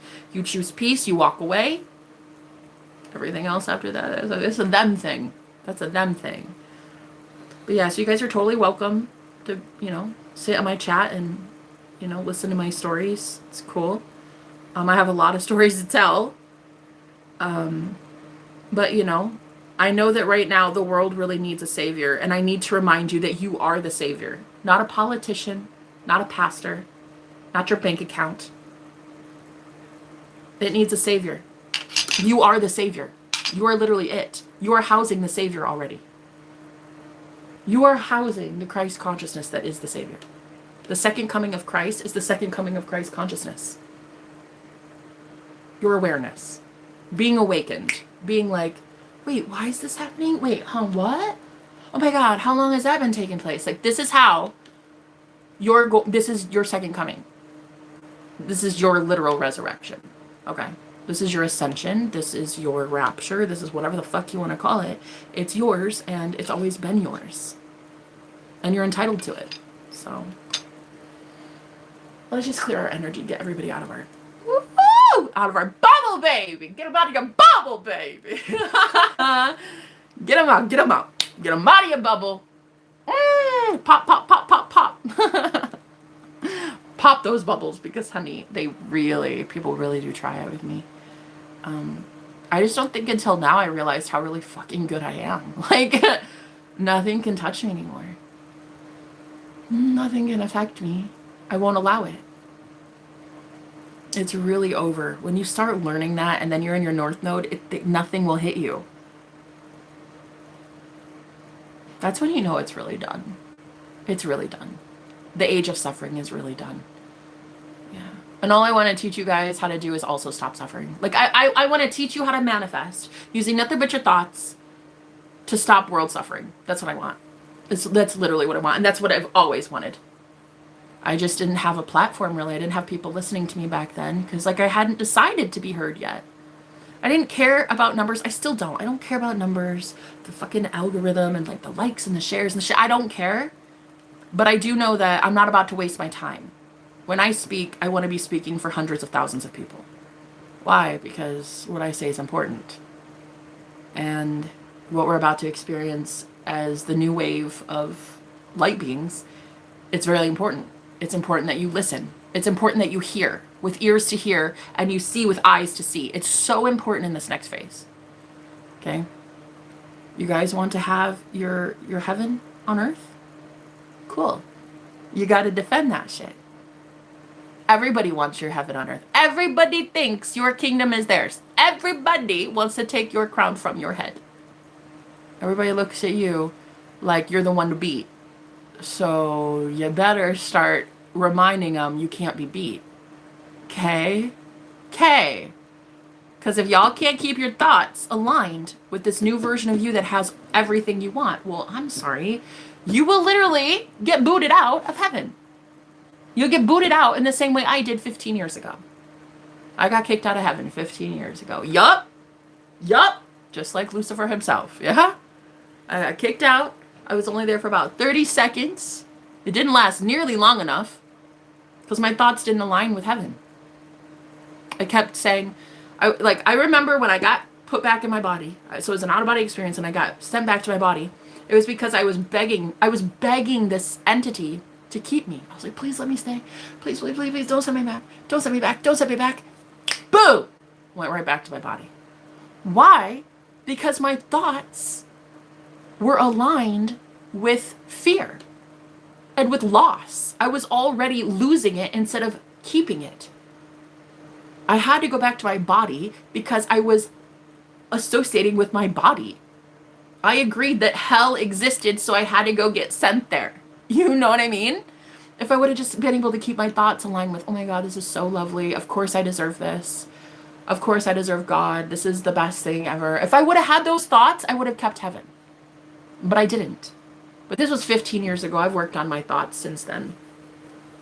So it's like now when I manifest my soulmate, oh my God, I'm so going to be able to stay with him. Oh, thank God. I'm going to be able to know that man is so perfect for me. I'm perfect for him. Of course, I'm entitled to this. Duh, he worships me. Duh, he worships me. I worship him. It's only fair. So now my thoughts are aligned with, of course the money's mine. Of course I'm healthy. Of course I'm amazing. Of course I'm abundant. Of course I'm madly in love. Period. You know, like I can now keep my thoughts in alignment with what I want. I couldn't 15 years ago, you know. I call them clucking hens, girl. There's one next door. A random strange woman I've never met ever in my life. And I'm like, no to monitoring spirits. No to hovering spirits. Ew. Ew. Ew, David. Gross. No. Will never happen. Will never happen. When you start realizing that, in like today's live stream title, it's about scouting warlocks. I've been noticing there's a theme. Is that the men I've been like targeted by, that I've been, you know, on their radar, they're scouts. I didn't know it. I didn't understand. It wasn't clocking to me. But I realized, oh my God, y'all are scouts. You see a girl who's shining brightly. You know she's got all this energy, all of this divine inheritance, and you're attempting to kind of like sink your teeth in, put your claws in her, so that you can take her back to the cult and the coven and have them all benefit in some way. So it's always like this, the men that I was with were like the middleman. They were like the face of the coven. Girl, they were never the cute face of the coven. A couple of them. My God. You'd think if you're a warlock, some of you would look a hell of a lot better. But it's okay. We're not judging based on looks, but are we though? Because I mean, some of them I'm like, oh God, you're looking real disheveled. Okay, like that's a big sign right there. Okay, but yeah, no. So what will happen is there's like this middleman, and you'll give energy to them, and then because they're so attached to like 60 plus people in their coven, they'll go give all that energy to their coven, and in exchange, you get the spiritual well, you don't really get spiritual protection from their coven, but you may get physical protection in that, you know, they're like, well, you're with us now, so we'll take care of you. Got a flat tire? Oh, let us buy you a new one. It's like there's always something that they give to offset what they know they're doing to you. But it's never enough. It really is never enough. So yeah, it's like when you start realizing that the ones you've been targeted by are literal scouting warlocks, it's like, oh girl, it's so over. It's so over. You don't even know it's over before it began. No, it's so, no, like honest. It's like that. It's like that. It was not worth it for me either. It's been almost 6 years. I finally left. When my lawyer told me he was trying to appeal, but I knew he'd get rejected. Girl, these people get rejected so fucking hella fast. I keep trying to tell this lovely couple who started a channel almost years ago because their apartment was haunted. They did not want to hear me when I told them. It was an egregore. I know! It's like they're so convinced that giving all their power to that egregore is like a thing. Girl, that thing is as artificial as it comes. It's not a real thing. It's everybody's mind power, everybody's brain power all going to one concept of an entity. And by the time you've formed that entity, it literally controls them all. It controls them all through fear. It's like Yahweh, for example, in the Old Testament. Everybody who uses Yahweh, oh, they all have a tell. They're all the same. Yahweh will strike you down. I had this one guy, you know, that Christian group I told you about? This one leader, he was like the big head honcho there. He was like this big beefy guy who was like throwing his weight around, and he was just this like big thing. And then here I would be like, I'm sorry. Did I ask you Nazi? I didn't think so. Anyway, legit called him a Nazi to his face, girl. No, and then everybody heard it. It's hilarious. Anyway, point is, let's move on. The point is, I remember talking about like psychic gifts, and he was like, in the name of Yahweh, I bind your third eye. I bind you. And I'm like, in the name of Yahweh? Yahweh can't do shit to me, bro. I don't worship Yahweh. Yahweh and I don't have a close bond. Yahweh and I he ain't that powerful because I didn't give him any of my power. And he was like, I bind you in the name of Yahweh. And I'm like, but Yahweh didn't give me shit. So Yahweh isn't gonna take away shit. And he was like, I'm blocking you. And look, girl, I'm not even kidding. He fucking got me out of the group. He blocked me out of the group. And I was like, okay, bye. That was, I think, like, the last time I was in there. There was one other time I tried to come back to talk to my friend, who was the leader of the group. And I knew that Spirit was not having it, because I literally just go in and I said, hey, how are you? And all of his friends were like, nope. Blocked me out of there. I wasn't allowed to ever go back in. That's when I knew it was really done. But yeah, he was like, I bind you in the name, I blind your third eye in the name of Yahweh. And I'm like, bro, Yahweh didn't open my third eye, so how could he shut it? Yeah, he didn't like that. He didn't like that. And he did not like a girl calling him a Nazi, a full-fledged Nazi, bro. He didn't love it. He didn't love it. But I'm pretty sure I was his favorite. I call him clucking heads, girl. Yeah, that's so fucking what it is, too. With my views of ex and my mom, it was status. Stay with him because of his money and his reputation. Then I fought back. Get it, Sadie? Okay, bitch. I see you. Looking like a full-on star in here. Yes, ma'am. Yes, ma'am. Cheers to you. Cheers. It was status. That's all it really that's all these men care about is fucking status. Like, oh, well, is she good for my reputation? Bro, I'm not only good for your fucking reputation, I'm good for your goddamn soul. Okay? Bro, not only am I good for your wallet, I'm good for your fucking soul. And unfortunately, you're not good for mine. So deuces.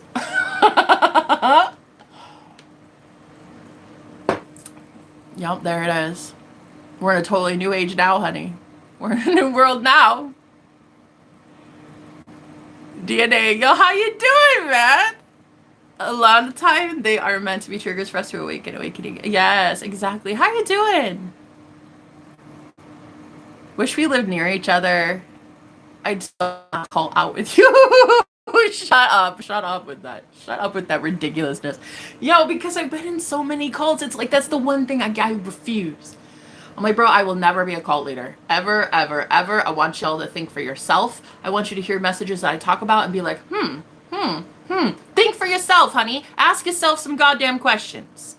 Let's not just go listen to everybody because they have a freaking tarot deck or like a crystal cave that they own. Like, can we please use some goddamn discernment around here? I stayed in an abusive relationship that almost killed me, believing he would see what I finally did. Then I realized he wouldn't. Then I got away. He's in prison now, and his appeal recently denied. Hallelujah! Girl, that's 100% right there. That's a God thing, honey. It's a mindset and a frequency. Absolutely. Absolutely it is.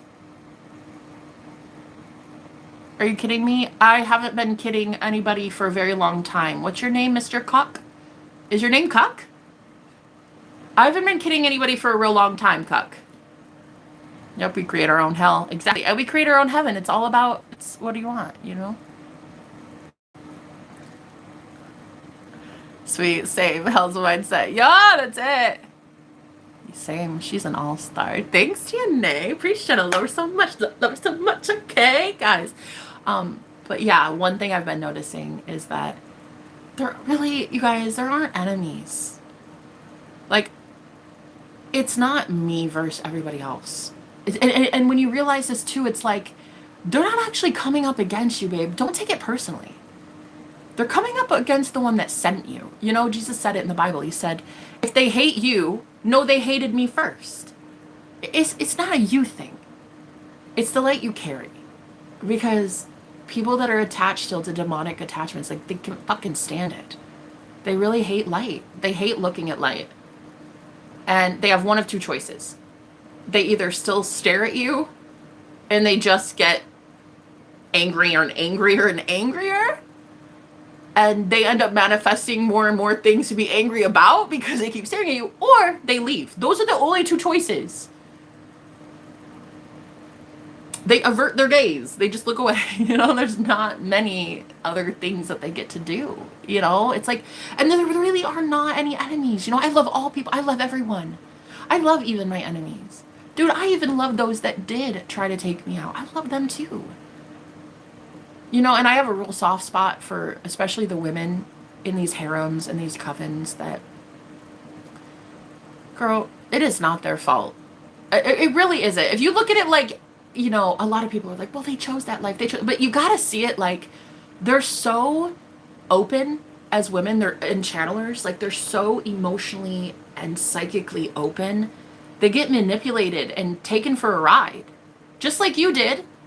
Just not even, it's not even their fault. Like, you know, it's not.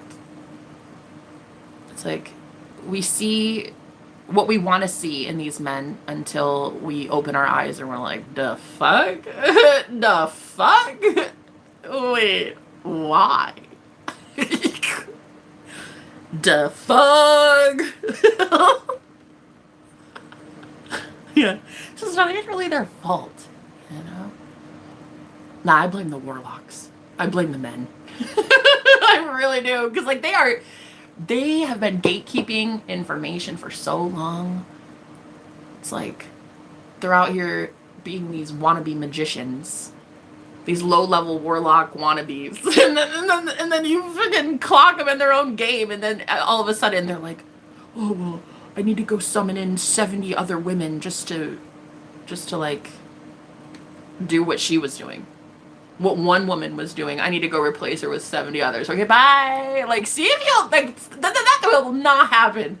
That will not be happening. We're out here calling judgment on every last one of these fucking fakes, and that will not be happening. Cheers. Salud. I think they're gonna have a hard time. I think it's a little bit more of an uphill battle than they like to think it is. Now he's in prison and she wants me back with her at the church that rejected you. No, ma'am. Absolutely not, girl. Wait, which one was that? Were you in a Pentecostal church too? Was it Pentecostalism? Because, man, I don't care what anybody says. That shit is a cult. That is, and you know, so my grandparents ran the church. And I was basically, I mean, I was there, I don't know, maybe on average, like 4 times a week. Growing up, all the time at church. My grandma babysat. Then it was like summer camp all summer. We were there with her too, and sleepovers and staying weeks at a time. Like, girl, the way I was being literally trained to be the next pastor. Like one day, I was being groomed to be the next leader of that group, and because I'm so charismatic, I definitely was a good one. I mean, if I had a book the holy book in my hand. And hate in my heart, especially towards gay people. Once my brother came out as gay, that's when I had to change everything. Once my brother came out as gay, I knew that, like, I was going to have to make a decision. I was either going to have to choose the way that church taught me to hate gay people, or I was going to love my brother, who was like the most innocent, beautiful creature on this planet. So I had to really look at it like, okay, church tells me to hate him, but like, why? I love him, and he's beautiful, and he wants a beautiful partner. Like, why am I'm not about to hate that man. So that's what I decided. Fuck religion. You know, it took my brother, the most innocent person on the planet. It took me having to see him get like chewed up in our family. Well, it's like our family did a pretty okay job at accepting him, I think, but like the church itself, not so much. But yeah, once I was really tasked with, I'm either gonna hate my brother the way that church tells me to, condemn him to hell, when I don't honestly think he's that bad of a guy. I think he's a beautiful soul. Like, what the fuck? I don't want to do that. And then I had to, like, really retire the book. I had to put the book down. I don't even own a Bible. Like, I had to really stop and think, like, am I gonna hate my brother?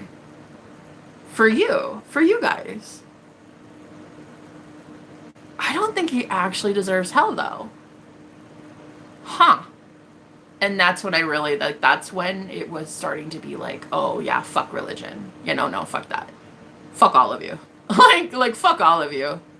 The one that doesn't deserve hell is my brother. So, like, yeah, I had to really, like, I had to learn some things about religion. I retired the book. Yippers. I have literally led more people to Christ without a book than I ever did when I had a Bible, period. Because I had so much hate in my heart. Yep, her famous words are, you think you're so smart, don't you? The look of jealousy from my own mom. Girl, they're the worst! They are the worst! There has never been a more jealous person on the planet than your own mom. Like, that is the worst. I've never seen a more jealous woman in my entire life than my own mother. I could only handle that for so long. Will you not see it until you're judged? Yeah, exactly. Exactly. Moms. Oh, God. With mothers like that, who needs enemies? Yeah, and I've never actually experienced until recently just how like freeing my life is not having my mom in my life. Like I've not actually seen my mother since 2021. I willingly left my mom. Like good riddance. Yeah. And there's a whole bunch of people I think about to start learning who she really is. Like the more I call judgment on things like that, the more people have to see like, ooh, what if I'm right? What if Jenna is right? What if my mom's a narcissist? What if my mom is kind of giving evil vibes? What if she actually tried to lead everybody astray and not have you meet God? Just like she tried to not get me to see God 15 years ago. What if she has been used by the devil this entire time? Oh. I was like, no, love, what if I'm right? What if I'm right? And I just don't think people had been asking themselves that question recently. Like, I don't think people ask that until now. But that's, again, why the 7 years of prosperity is coming in for me. Because, like, fuck suffering. Fuck poverty. Fuck homelessness. Fuck being hungry. Fuck being thirsty. Girl, no. Fuck being chronically single. Man, I want my mans. I don't know who he is yet, but I'm about to find out. Yeah. Oh, and he's gonna be lovely. He's probably gonna be just as bold as I am, which I love. I'm probably gonna love listening to him preach. He's probably a preacher. I bet. Oh, I bet he's been through some shit. I bet the man that I'm about to meet. Ooh, honey. Ooh, honey. Ooh, honey. Ooh, honey. I bet he's been through some things. He's probably been homeless like me. He maybe even had like a freaking jealous mom too. Shit, I don't know, but he's probably been through the same shit, I bet. And that's probably why he's the world's best speaker. It's probably, I don't know. I don't know what he does. Wouldn't it be so cool to just like meet a new guy and just get to learn him, study him, be like, wow, what happened? I know I'm getting pretty close because there's this guy I met recently.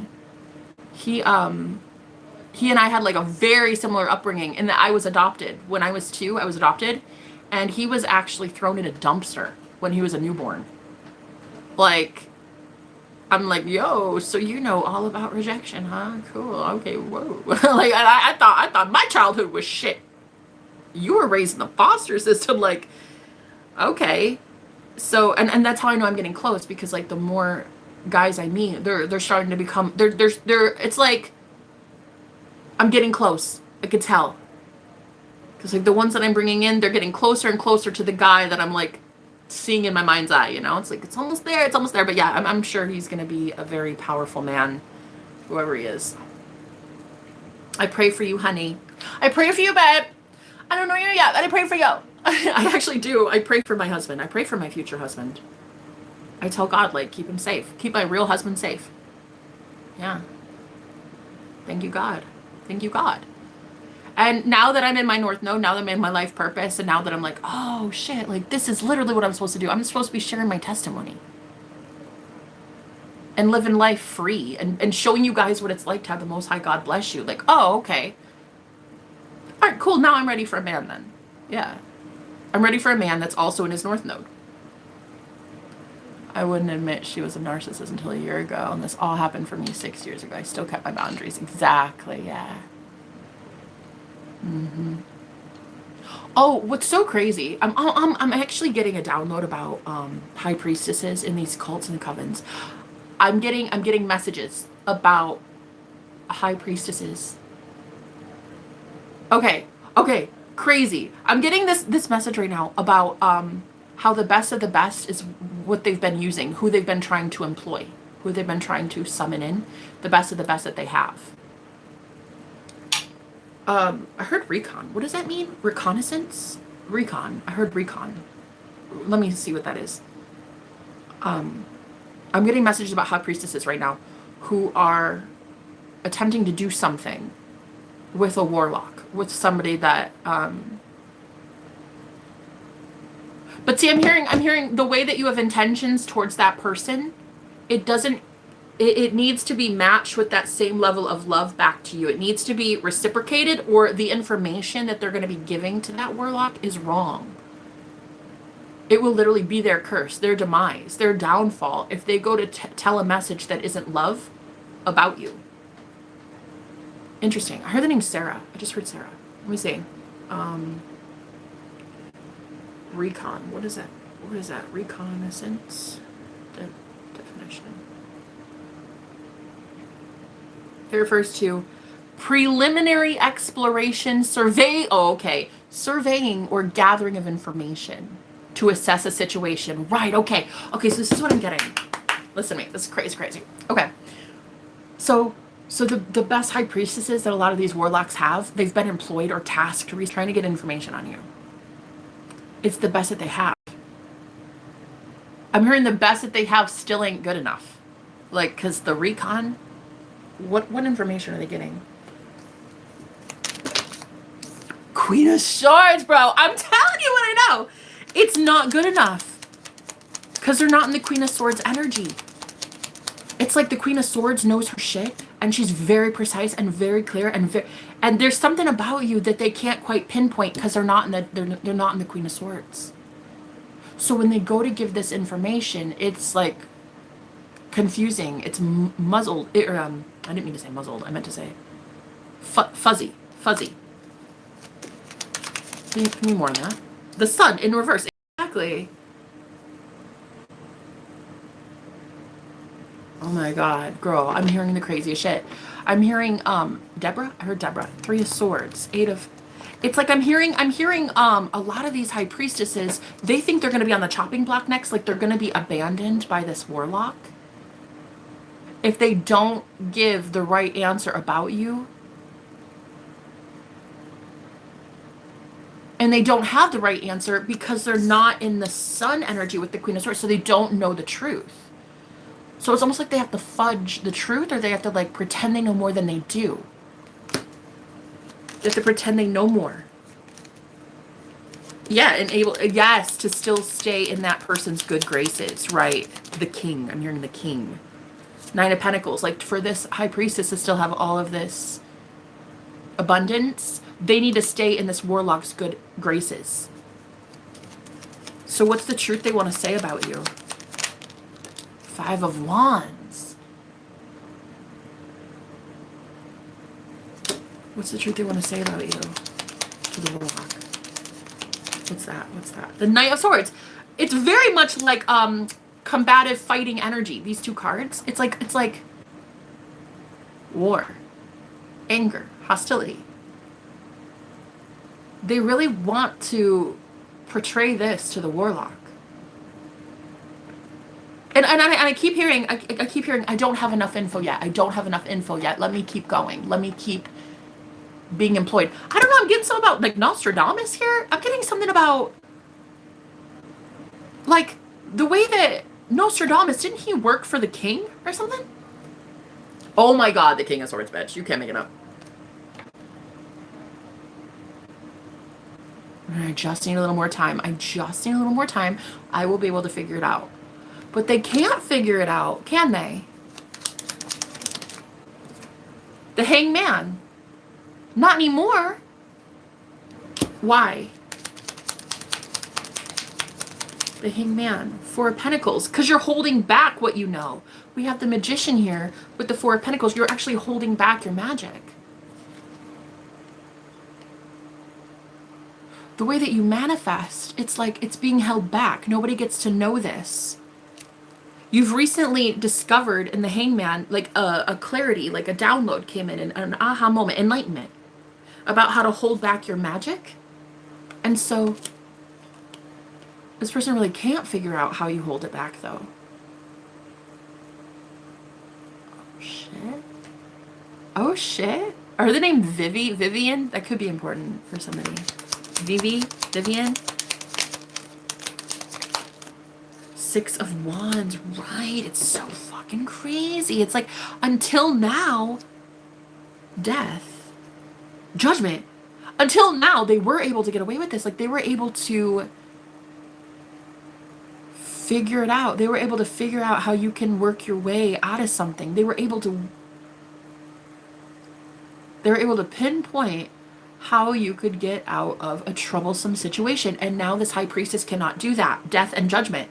Because you guys have just recently changed something and you called judgment. Oh my God. Something with the death card here. So, okay. It's something about the High Priestess. I'm hearing this is the highest priest or priestess that they have on their team. That they know. I'm hearing in their roster, okay? But Ace of Pentacles. And they're paying them a really pretty penny to do this, okay? Six of Pence, exactly. Giving them something. Like, they definitely are getting paid to do this. This recon work for you. Or for them. But the thing is, the crazy shit I'm getting is like, oh my gosh, this High Priestess is the best they have, and they're still not as high as you are. That's the best they have. That's the best they have. Oh my God. Girl, it's like that reading I gave the other day. Death, you know, I said, oh my God, there it is again. Death and judgment. I just split it open to those cards again. You could be dealing with a Scorpio. The Tower, definitely a Scorpio here. What's so crazy is it's like, I just gave that reading, that channeled message about how like a lot of these fakes, these readers are going to be exposed. But I don't necessarily know that this is a reader. I'm getting a High Priestess here. I'm not sure what you're doing, but you need to keep going with it because it's working. It has someone really trying to figure out how you're about to win so that you can stop winning. Because if they can figure it out, then this next risk you're going to take, they could manipulate the win. They could, like, if they know your secret sauce and they know how you manifest, they can take this information back to the Warlock and the whole coven, and they can get you to fail for that Warlock, because that Warlock needs you to fail. Why? Nine of Cups. Because you really are actually that person's wish fulfillment. Yeah. Woof. And it's so over. I heard the name Stacy. You make all this up on the spot, or is it rehearsed? It's definitely not rehearsed, bitch. I've been doing this on the spot for a really long fucking time. Anyway, so whoever this is that is experiencing a downfall, exactly, Three of Swords. Without you, they're like brokenhearted all the fucking time, like angry and bitter and shit. Always angry, always bitter, always getting their heart broken, and they can never transmute it. They can never heal their heart chakra problem without you. You're the energy transmuter. So whoever this Warlock is, they're in for a rude awakening. Oh my God, the devil. Because you look at this, the devil and the chariot girl, because the devil is coming back to fucking haunt. The devil is like, yo, you owe me shit. And if you're not going to give me that energy through an earth angel, through a holy spiritual chosen one, ooh, you got to find it elsewhere, bud. You either find it elsewhere or we're coming right for you and your assets. We're coming for you. So this person now, I'm definitely getting Scorpio energy here. For somebody's dealing with a Scorpio. And the devil is coming back full force. And you guys are getting cleared out of the way. Like, demons work for God now. Okay? Yo, demons work for God now. So you guys are not going to be touched by any of these devils and demons and shit. Oh, it's ending. This warlock is realizing, like, you were their only reason they were happy.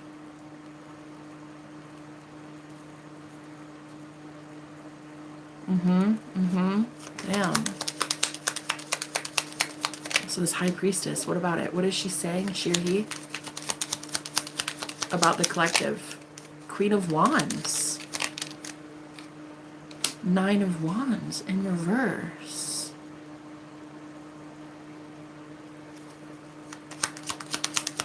Confirm the Queen of Wands. Page of Wands.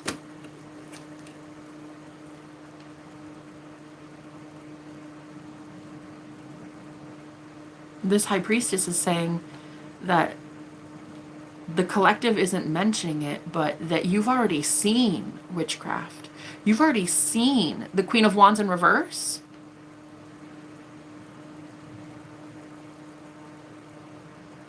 And that you're not saying much about it. But you can already see in the dark. So it's almost like this high priestess has to go back to a warlock and say, there's a reason that I can't get info. It's because they've already seen it. They've already seen what?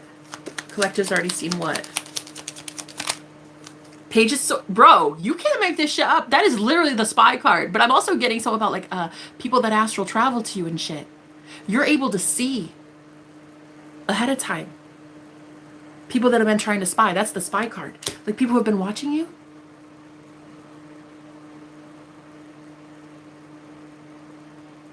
It's like this high priestess has to say, the collective already sees me coming. Shut up. Girl. 8 of Cups. They're going to be forced to tell this warlock. They already see me coming.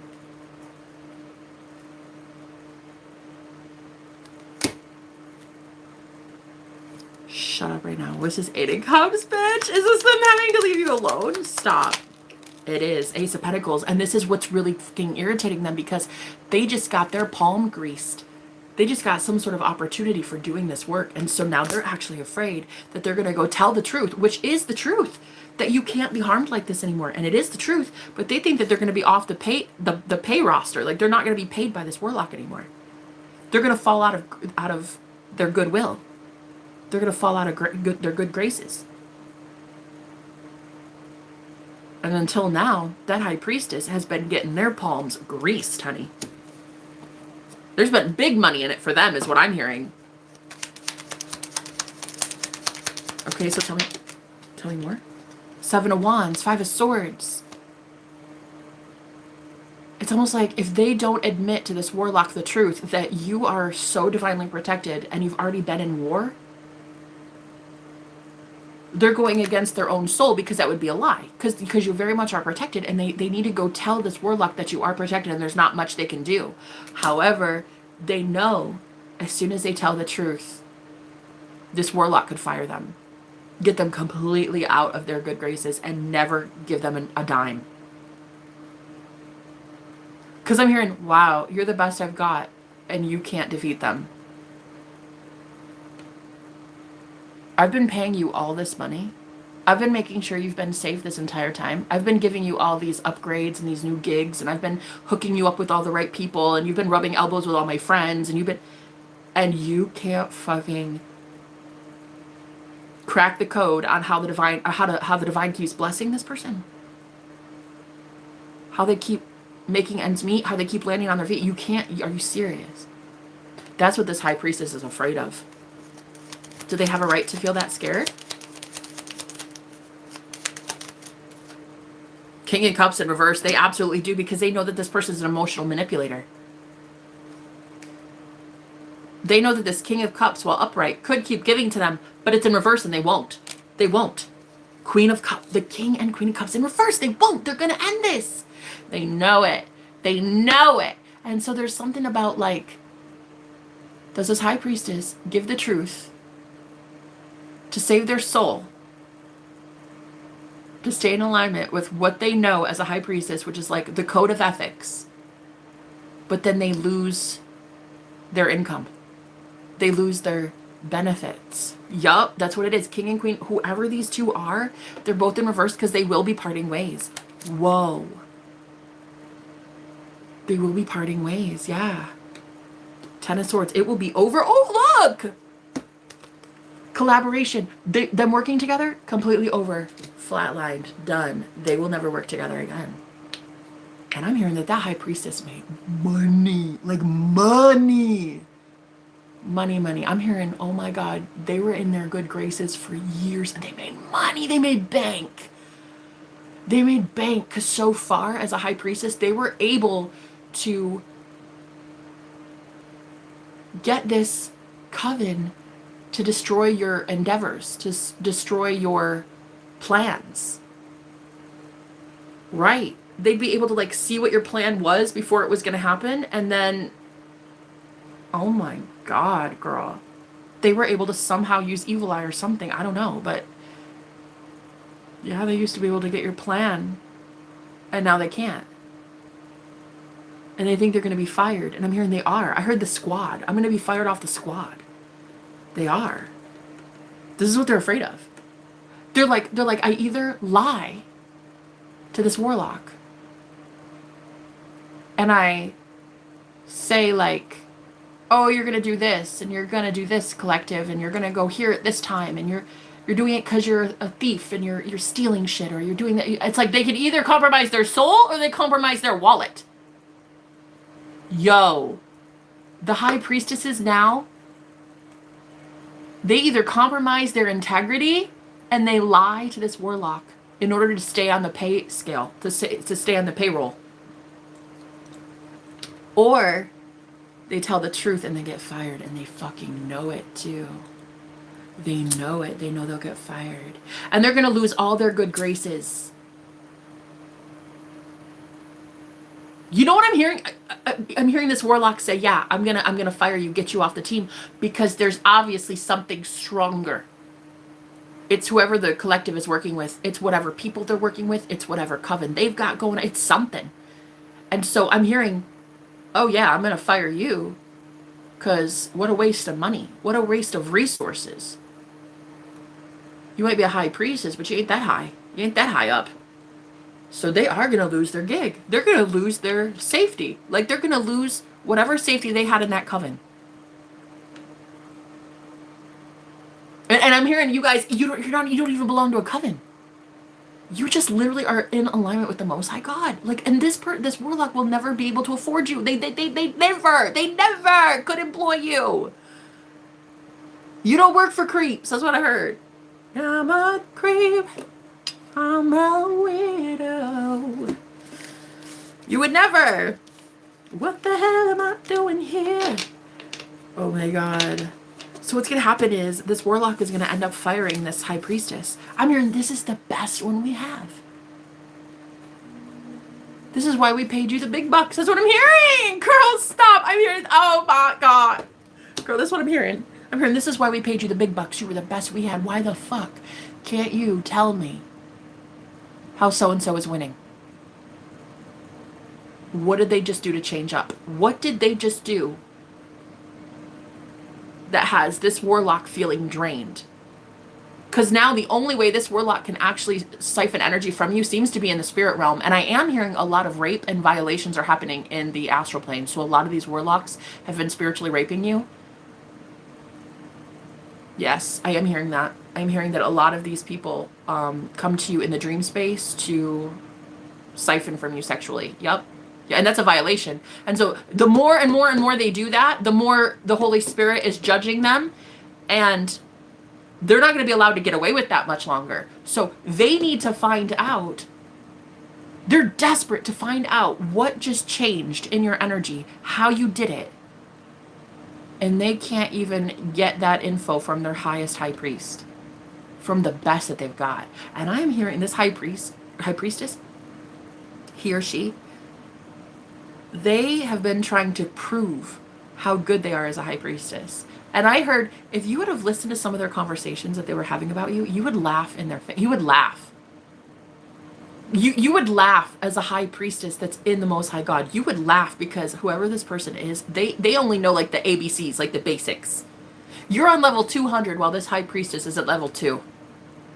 Girl, this is crazy, this message. Look, this is so crazy. I need to know more because this is so juicy. This is so juicy, girl. This is so juicy. And I'm definitely hearing a water sign, and I feel like somebody here is dealing with a Scorpio. He thought his money would save him from everything, period. They really do, don't they? They always think that. They're so certain about it, too. They're so certain. And then there's the moving. So again, water sign. Water, and then a high priestess. So here it is. I think a lot of you, just like me, I'm so certain that I'm moving. And so I told my roommate today, I was like, oh, yeah, I don't know. So I'm going to leave it on this day at this time. We're agreeing with that, right? And you guys are so certain that you're moving on. This is what's got all of these warlocks like fucking freaked. They're like, wow, you're not afraid? You're not scared? You're not scared to go do it in the big bad world without me and my protections? Like, what protections? I'm hearing you guys are like looking at these warlocks like, what fucking protections? You're actually the reason I'm unprotected. Ooh, unreal. Unreal. A lot of you are looking at these fucking warlocks like, what do you mean your protections? You're the reason girl, you're the reason I'm never protected. Bro.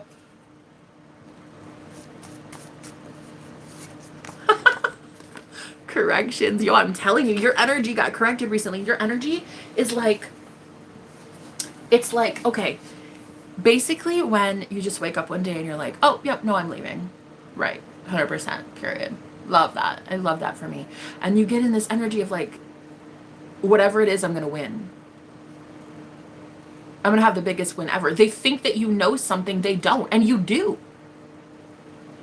You do know something they don't know. But I'm being told even you don't know it, though, at a conscious level right now, because you shouldn't.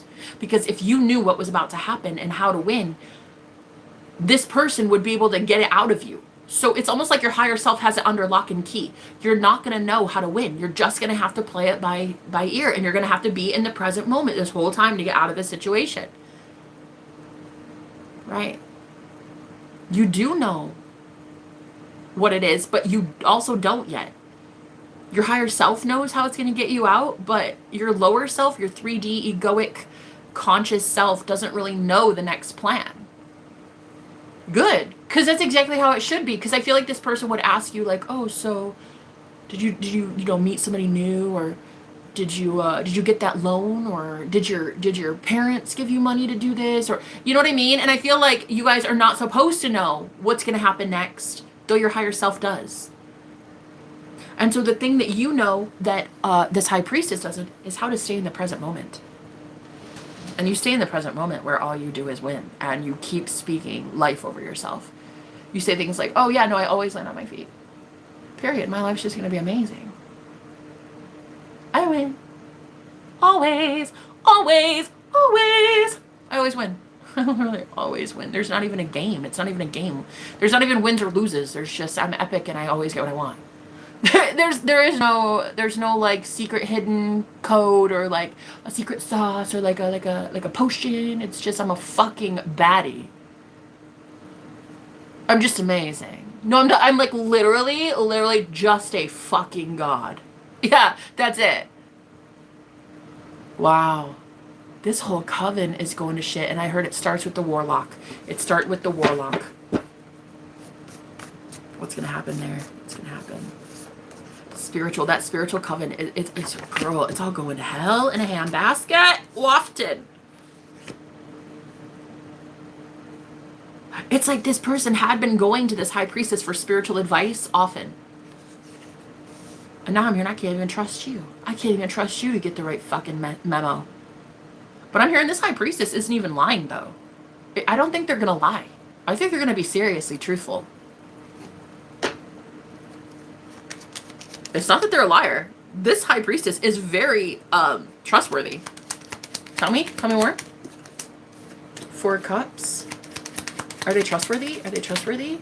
9 of cups. The magician. It's not like they're wrong. In fact, I'm hearing this is a real high priestess. So it's not like they're wrong. They're not wrong. This is a very spiritually gifted high priestess. In fact, that's why they get to stay the high priestess, is because they keep it aligned with their soul. They do what's right. So this is not some like dark practitioner or somebody who's going to manipulate the truth. That's the problem. That's what I'm hearing. That's why the high priestess is going to be fired, because she will not manipulate the truth, she or he. They won't manipulate the truth. I'm hearing my soul. Yup, my soul is so important. 3 of Wands. And so they're going to get the boot. They're literally going to get fired. They have to turn their back. 3 of Wands. I'm telling you what I know, girl. Yikes. So what does this mean for the Warlock? What's the Warlock going to do then? 9 of Pentacles. The Emperor. This Warlock, girl, is going to remind that woman, I hold the purse strings here. The reason you're abundant is because of me. You either get the truth or I replace you. And can they replace? Can they replace? Can they find somebody else? 4 of Pentacles. Okay, that's definitely about the firing. That's about letting somebody go. 4 of Pentacles in reverse. Can they find someone else? No.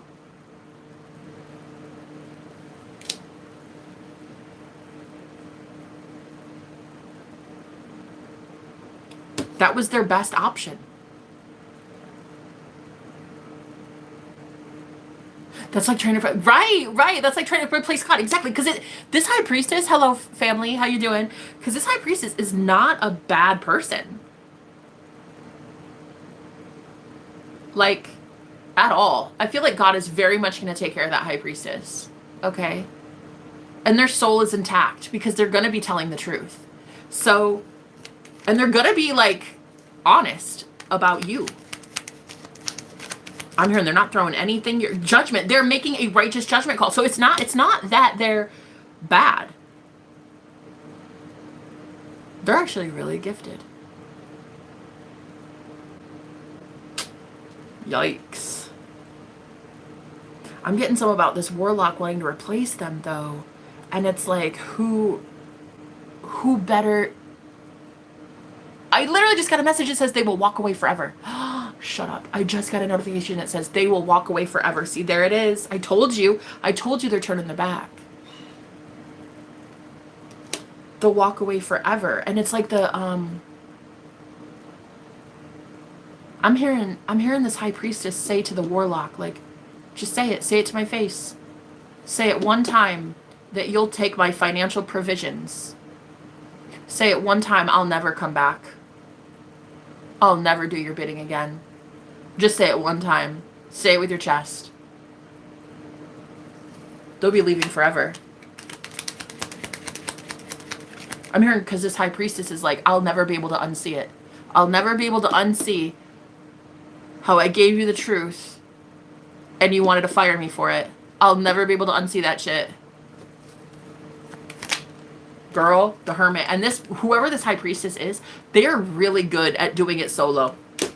Solo dolo. But they haven't been doing it solo for a while. Because they've been working with this Warlock for so long, 2 of Cups. They've been given intel. They haven't done it solo, but they know they can. I mean, I didn't want to have to. Because there were a lot of, like, protections that this coven gave. But 2 of Wands, they have to leave. Hey Tanny, how you doing, my love? Hello. God, so many beautiful women in here, guys. I love your profile pictures. You're just glowing. I love that. Hello. The Chariot, exactly. They have to leave. They have to go. They have to. It's so crazy because I'm getting like, where normally, you know, the messages are sometimes like these dark high priestesses that would do a lot to lie to keep their bank account up. That's not this type. When I say this is the best high priestess this warlock has, that's what the fuck I mean. They're the best because they really are aligned. Because they keep their soul intact. That's why they're that good, right? They're that good because they really are gifted by the Holy Spirit. And I'm hearing them say to your word, girl, that's the fucking truth, Empress. That's what I'm hearing. They really are that fucking good. And so it's like this warlock. Does this warlock think they can replace them? The lovers. It's almost like this is not their lover. This is not the warlock's lover. This is not the warlock's like wife or coven leader or any. That this is a high priestess that is employed. This is not their spouse. Okay. So I feel like what's going to happen is when they fire this high priestess, they're going to go give more energy to the spouse, right, to their lover, to make that one the best high priestess that they can have. But the problem is that one is not gifted with that one's not gifted with truth. That one's not gifted. That one's just as corrupt and low vibrational as the warlock. Bitch, tell me I'm wrong. Tell me I'm fucking wrong. You can't. That one is just as sneaky and is just as much a liar, so they're not going to be good. They're not good at this job. They're not good at being a high priestess. They're going to go try to teach a pet rock how to be a high priestess. You can't teach this shit. Wow. But the high priestess is going to try. Or the high priest, the warlock's going to try, though. Right. It's going to take a lot of energy. It's going to take a lot of days. It's going to take a lot of trying, but they're going to go try. Which is really good because I'm actually hearing this is why the warlock will leave you alone soon. Because their energy is going towards that lover or the person that they like, maybe a mistress, like the person they've been with a long time. They're going to put so much energy into that person raising them up as a high priestess that they're going to leave you alone for a while. Right. For a while. Indefinitely, like forever. Sing. So about maybe you guys sing for healing. Escape. You sing to escape. Maybe it like keeps your spirits up and you use music a lot right now or singing or something. Mm-hmm. Yeah, yep, we're happy. It makes you happy to sing. And so what happens there with the optimistic? Poor. Imagination. So it's like you get happier. You get happier when you do what you enjoy doing, and because this person's leaving you alone, you get to do it easier. So maybe it's singing for you, maybe it's like writing a book, whatever. This warlock is going to leave you alone. Okay, they could be born in February, or maybe you met them in February. I heard menace. They are a menace to society. And they have a poor imagination. They are not nearly as optimistic as you. So it doesn't matter that they're going to go try to teach somebody how to be a high priestess. You can't teach somebody to be a high priestess. You don't teach that shit. I just gave you a whole story about how a witch was literally trying to teach me how to be initiated. And I didn't get taught by her at all. I got taught by God. I got taught by the hard knocks. I got taught by the dark night of the fucking soul. You can't just teach somebody to go be a high priestess. So this person has a really poor imagination, and so does their spouse. they're going to end up cursing themselves, their love union. They're going to end up cursing their finances, hexing their self by trying to come after you again. Because I feel like you guys are doing something to clear your energy and get away from this person. Maybe you're a songwriter like me. Maybe you're a singer like me. And you're going to be getting away from them energetically. And it's like, it's only going to hurt them and their bank account. If they ever try it again with you, they're going to go. So this is why the warlock's leaving you alone. Because they have to go teach somebody else how to be the new high priestess. Because they're losing you as the high priestess. And then they're losing this one that always gets paid. Girl, they never paid you. Shit, that's what I'm hearing. They never paid you. Wanted. I heard you wanted to get paid, but shit, you never got paid. Leader, bro. Rarely, like you were the high priestess teaching high priestesses, showing them how it's done. I'm getting, they rarely blessed you. They rarely blessed you, like they rarely gave to you.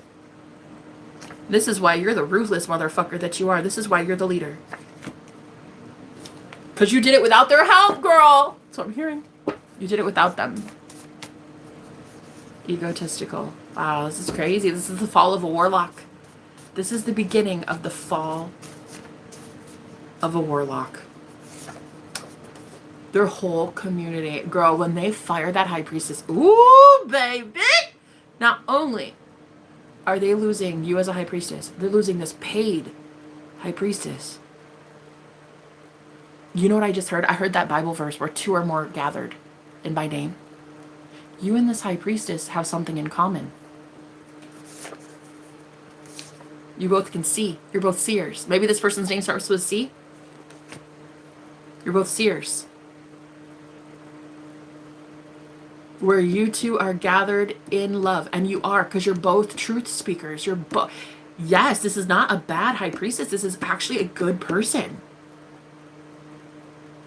And you guys have that in common. You're both actually really good high priestesses. And so it's like, when you both call judgment on this warlock, girl, it is over. I feel like it was really tough for you to get, I feel like it was really tough for you to get karma until now, like call judgment. Until this one. Because once this one's pissed, I'm hearing, once you take me off the roster, once you stop paying me. I heard, say it with your chest. Tell me one time. Say it with your chest. Let me hear it. You're going to fire me because I told you the truth about how you should stop fucking with this holy chosen person. Really? Because you best believe this is a sister of yours or a brother of yours. This is a brother in Christ or a sister in Christ, baby. And when this person's pissed at how they're coming at you, that's judgment times 2. So you both are about to issue divine judgment on that warlock. Ooh. Tell me I'm wrong. Tell me I'm wrong, bitch. Magic. Tell me I'm fucking wrong. This is what's about to boomerang back on that warlock. You're both issuing judgment for the magic that they have done. Old. It's like old mystic. Whoever this is, they know the old ways. They know old magic. And they have been hurting so many high priestesses with this for a long time. And now the police is... Girl, there is a spiritual police about to show up real quick when this high priestess calls judgment. I'm hearing all they need to hear. All they need to hear, this high priestess, is you're fired. I just saw a warlock slamming the door in their face and saying, nope, that's okay. Thank you so much. Your work is, we don't need it here anymore. Your work is done here. And that warlock is stupidly going to go try to make somebody else a high priestess. And it's going to blow up in their face. Because that one is not a truth teller. That one's a liar. Oh, girl, that one's a full-fledged fucking demon. I'm telling you. I'm telling you. Yikes. That is what those two deserve. A match made in hell, girl. We're getting the ones out that have an open crown chakra who have the crown. The crown. The protection of the Most High. We're getting both of you out. So there's this like high priestess sister. You don't even, maybe you know them, maybe you don't know them in this coven.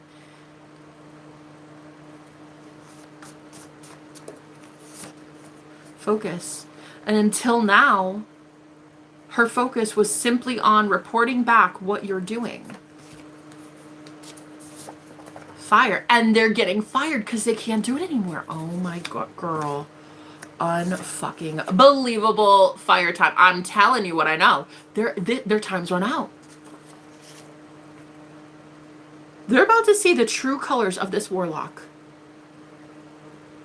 And it's that they are willing to let them go for telling the truth. For telling the truth. That's the thing. It wasn't a lie. Oh my God. They didn't do anything wrong. Oh, yup. That's what I heard. Thank you, Spirit. That's what I just heard it. I heard it. Yo, that's it. Where'd it go? Where'd it go? Where'd it go? Where'd it go? Come on. Where'd it go? I just saw it. I just saw the card. Where? I saw the... Oh, there it is. Okay, so I saw provide. I heard God the Father is going to provide. God the Father is going to provide for that high priestess when they get canned. When they get fired, the end of that job, God the Father is going to provide. Oh, yeah. Higher ups. And higher ups are going to be called in. Man, judgment's coming down on that whole fucking coven. Guys, it's not even just one coven. This is a whole world thing. This is every fucking church group you know. This is every coven. This is every grove. This is every religious order. This is every... It's all of them. It's a wave of high priestesses that are being set apart. They don't deserve to go down with the ship. Because this high priestess is actually really good. And there's nothing wrong with them. They're actually really good at their job. Until now, that high priestess was the reason that you couldn't move forward. They would spy on you. Scout. I'm hearing scout. This was a... Girl, this was a spiritual spy. This was a spiritual spy. But it's like that was still... And the reason they're not going to get bad karma is because it was still God's will. God's will was for that high priestess to still do this to you. And it's fun. That's what they did. They did do it to you. There is no bad karma for that because it was in alignment with your soul's path at that time. So, wow. Whoa, guys. So the high priestess, even though they were a spiritual spy and a scout, okay, an energetic scout, they will not be suffering for that because they did God's will. God's will was for you guys to sit tight and you not to have success yet. And so they used a high priestess to do that.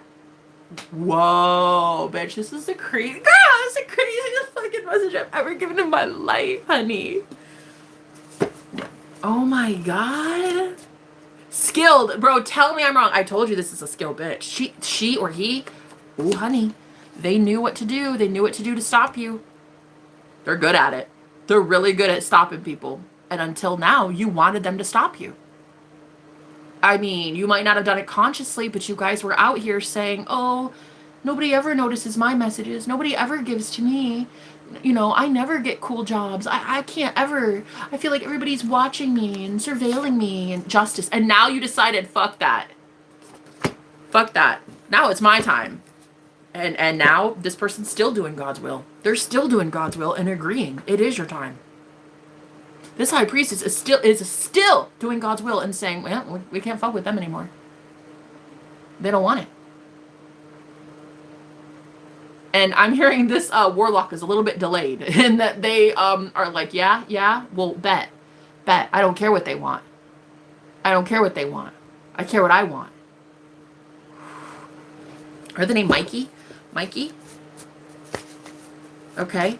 So you guys are protected. You're fine. You're fine. You're going to be all right. But, man, that warlock and his bride. Oh, God. I heard Godzilla. Like, the bridezilla. Like, this person... Gifts. They're going to go give that random... Girl, this person has zero spiritual talent. Shut up. Listen. They have zero abilities. They are not gifted at all. That's what this gift card is. They're not gifted at all. And yet this warlock is going to go try to form them into you. Oh, girl. Oh, God. They're going to go try to, like, conform them, like mold them into you. But they're not gifted at all. It's like taking a rock, a pet rock, with the IQ of a rock, and then telling it to go be spiritually inclined. They are really losing their top 2 high priestesses.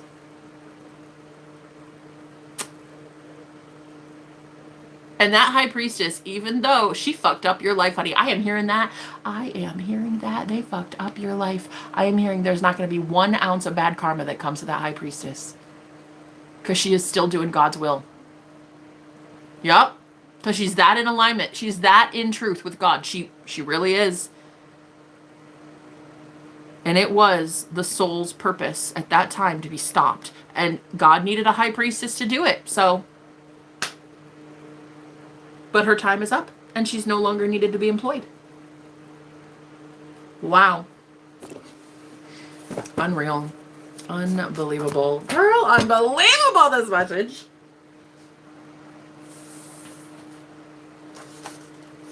Oh my God, girl. This message is crazy. Mom's name isn't Sarah, but very close. Oh, wow. I looked up to her for so long, Jenna. We were close until she asked me to stay with him and come back to the church, and I wouldn't. I'm a Scorpio. She's a Pisces. I've been gifted since I was 5. Girl, don't go back. Don't go back. You're welcome here. You're welcome here. We had a safe little heart-led space over here. Look, I bleed for this channel. Blood, sweat, and tears I've poured into this to make sure that it's safe. Oh my God, Michael was my dad. That's crazy. I'm so sorry. Michael, oh my God. Yeah, I had, my twin flame's name was Michael, and he died also. That's crazy. So what's going to happen here? I'm so sorry about your loss, by the way. Man, they always take the good ones. They always take the ones that could have protected us, would have protected us. But honestly, babe, we needed to learn these lessons. Like, you need to learn that it's not because of a man that you get paid. It's not because of a man that you are protected.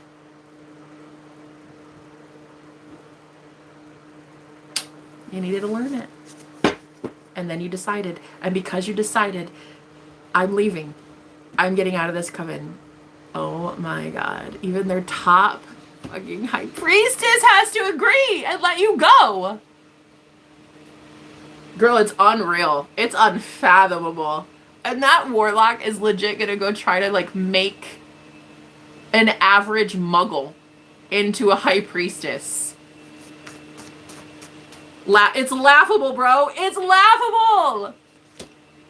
That's insane.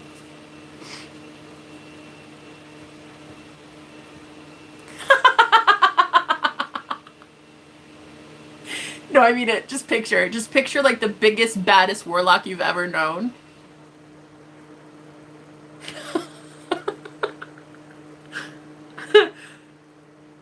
and then picture that person being so desperate they have to go teach some just rando off the street how to be a high priestess. Like teaching them everything. Okay, and now take notes. And then this is how, like, that is the most hilarious thing I've ever witnessed in my imagination.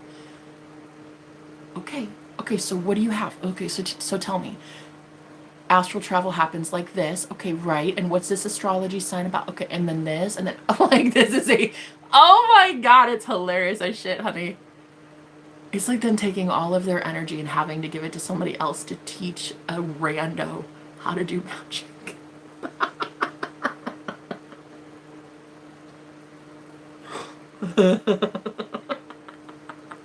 So what's gonna happen to you when this happens? What's gonna happen? Demon. You're getting out of their grasp. They're gonna be conjuring up demons, and you don't agree to demons' terms. You don't work with demons. So it's all going back to them. Wow. Wow. Open. You're not open to it? I just said that. No, are you serious? Did I just say that? Didn't I? Girl, did I say that? I swear to you, I just said you're not open to it. Did I say that? I literally just pulled the open card. Wait, did I say that? I feel like I did. Did I say you're not open to it? Okay, anyway. You know how I told you 15 years ago when I was meditating, my mama said,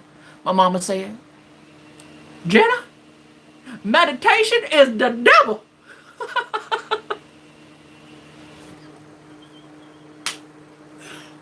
My mama say it's the devil. Yo, that shit was literal. That's what she said to me. I'd be opening the door to devils, right? Yo, look at this. These people are legit opening the doors to demons. I'm not kidding. With one intention in mind. They have the shared intention of ruining your life. So it's almost like one portal and one portal. They're both portals, right? And they're just feeding back and forth, back and forth, back and forth. Nothing but negativity. They're conjuring up demonic entities in their life. Even if they tried to send it to you, it doesn't matter. I feel like you guys are singing or you're doing something high vibrational to clear your energy. It can't ever, it will never hit you again.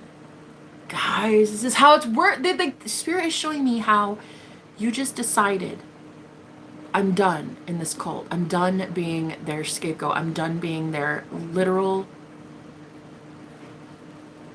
like, what, you know, sacrifice. You're the sacrificial lamb. And you guys decided, you just decided recently, like, fuck that. I don't want to be that. And this is literally how it's working. This is like I'm getting the code of how it works. Like, this is what happens in the background. Oh, wow. Spirit trusts me that much that I get to know how it's working, how all the pieces are moving. So the warlock and their spouse is they're opening doors to demons, straight up. Like, whoa, both of them. Because it takes two. It takes two. You know, if two are gathered in God's name, their love is there. If two or more are gathered with the intention of destruction, the devil is there. You know? I feel like until now you guys were so isolated and you were doing this all on your own. And now you've got this baddie high priestess that very much agrees with you and very much loves God the same way you do. And this person is literally your judgment helper. This is like an earth angel as well. Is that true? Darkness. What about it? What about darkness? Beautiful. This person, this high priestess, is also able to see in the dark just like you. And there's something very beautiful about it. It's like they can see in the dark, exposed, right? It's like they can expose shit in the darkness just like you can. I heard a Bengal tiger. That could mean something for someone. I don't know if somebody has a tattoo of a tiger or something. Maybe a tiger's eye crystal. I don't know. I'm getting tiger here. So they are able to expose shit in the darkness just like you can. And now they're getting blocked just like you are for the same fucking reason. Oh, girl, for the same reason. You're literally getting removed willingly on your own accord, using your own free will. But this high priestess is also getting blocked from that warlock. But that's much more not their own doing. That's like they wish it weren't happening, I'm hearing. Building, because like they were building a rapport with this person.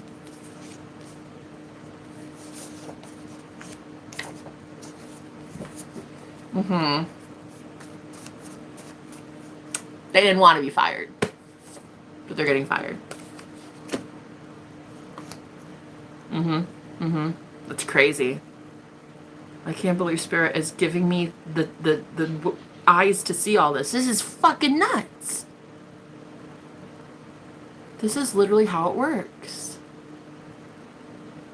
This is how a lot of these cults are being disbanded. They're being, you know, oh girl, they're being taken apart one by one. Like, what the fuck? I'm getting to see how it literally works. The gears, how it's all like, how you really are the one determining that it ends.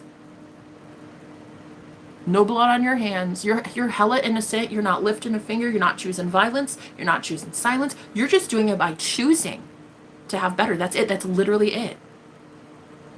Wow, girl, unfucking unbelievable. So I'm hearing that high priestess, though, is about to have to start learning that this man or woman, whoever this warlock was or witch, this was not the reason they stayed employed. They stayed employed because the Most High God was using them. So that high priestess is very well gonna find out who God is soon enough. Like they're gonna have a more close, intimate connection with God. Mm-hmm. Yup. Crazy, girl. I can't believe I get to see this shit. I've been so scared to astral travel though because something was off. Even meditating has been hard. Yeah, once you protect yourself in the spirit, once you start imagining that people leave you alone, that's a game changer. That'll make astral travel so much easier because you'll just start knowing that your subconscious has picked up on the idea of safety. And so when you actually get out of your body, it won't be all these like demonic things that are following you and shit. Because like, girl, I saw Slender Man. I've had Incubus raping me. I've had Slender Man while out of my body. I met Slender Man. I've had some dark energies bossing me around in the ethers, girl. There have been like, yo, if you can imagine it, I've seen it. I've seen fairies. I've seen Slender Man, spirit guides. I've seen my twin flame. I've been to Niagara Falls. That was really fun. I did an astral travel session where I left my body on a whim intentionally, and I went to Niagara Falls. That shit was so fun. Yeah, no, it's crazy. Astral traveling, but definitely when you feel safe to do it. You know, too many people, they choose fear and they never want to leave their body, and I get it, but you need to fucking leave fear behind before you even try that shit. Talent, yep. Some of them are just given natural raw talent to do this as well, and I feel very strongly like that's you and that's this high priestess. You guys can both do this. Actually, I'm being told that that's why that high priestess could see you. They were spying on you, psychically. Oh my God. I heard the name Heather. Hope, Aquarius, Star, the Star card. Okay, tell me more. Two of Cups. There were, so, give me a second. Okay, what's this? Moving on. Moving on. And now there's somebody bigger and badder around you because you're actually manifesting like true twin flame union. A divine counterpart who can see the seer. Holy mother of God. Listen to me, guys. This message is getting nutso. Listen, listen, listen. I just heard that you have a divine counterpart, right? That you've been seeing in the astral plane and has been witnessing you in the astral plane as well, okay?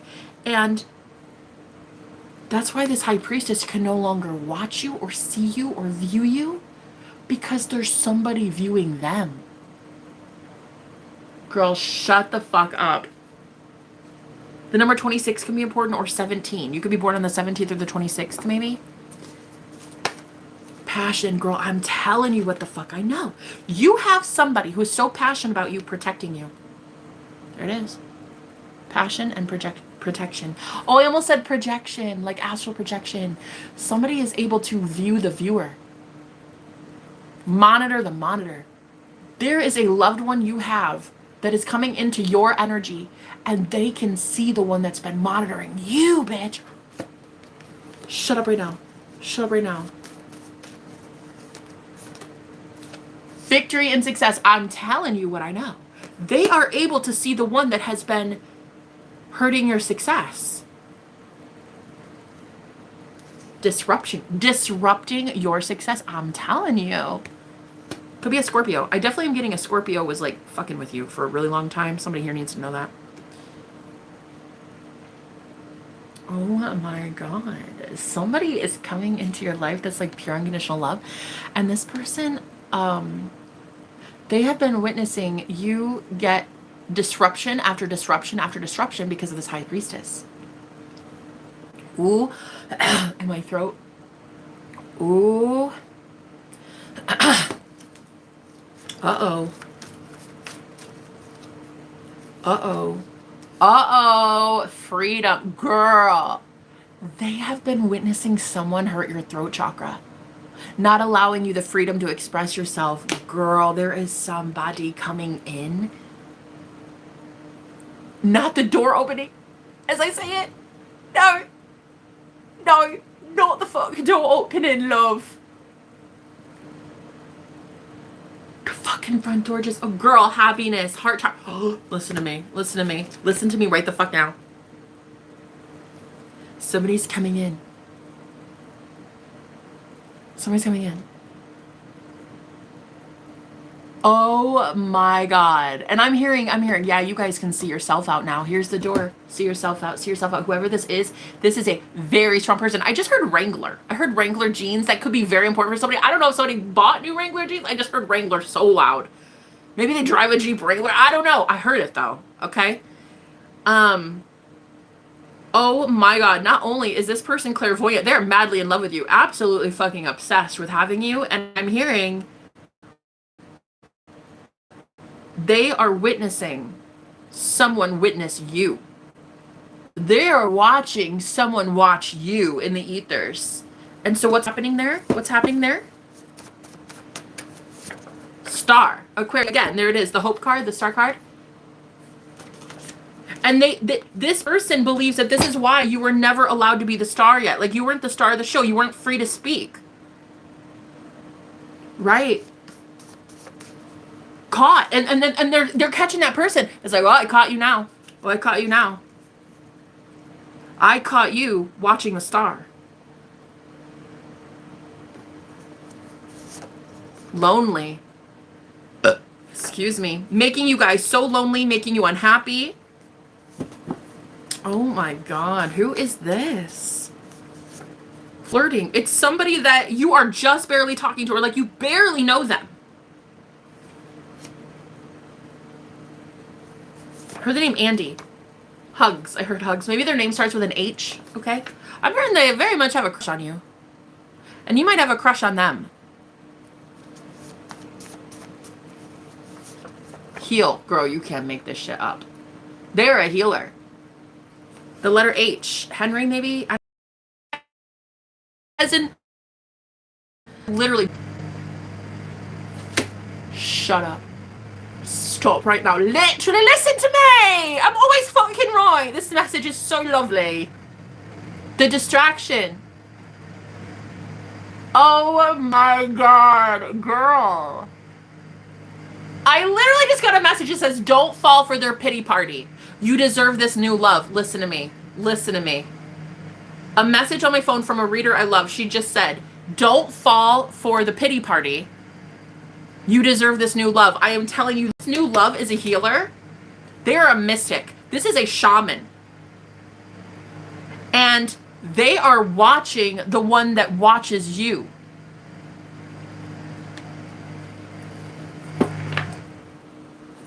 Girl, stop right now. Just stop right now. Solar plexus, bitch. If this is not divine masculinity in its finest form, oh my God, stop. It's lovely. The devil, temptation. Yo, I'm telling you, this person...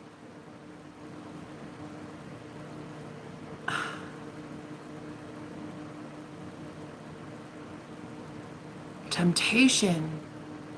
Until now, you guys were taking the bait, and you were literally letting the temptation of the devil interrupt your, your life purpose, your life path. This is years in the making. I'm telling you guys, you were in this coven, maybe unknowingly, unbeknownst to you, you were in that coven for fucking centuries, bitch.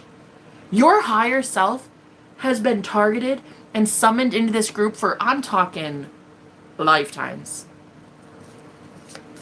Until this incarnation. That's what I just heard. Until this incarnation.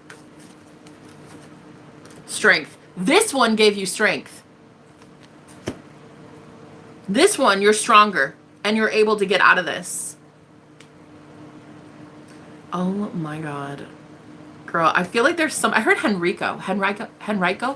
You're getting out of something because there's somebody maybe with the first letter H here.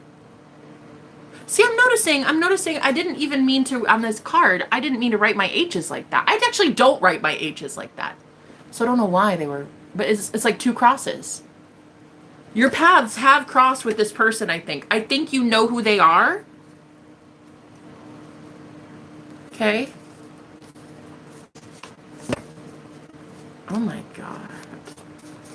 So what is it that's happening? Like what is happening? You guys are choosing. I'm hearing you're choosing, you're selecting the new. You're selecting the new love.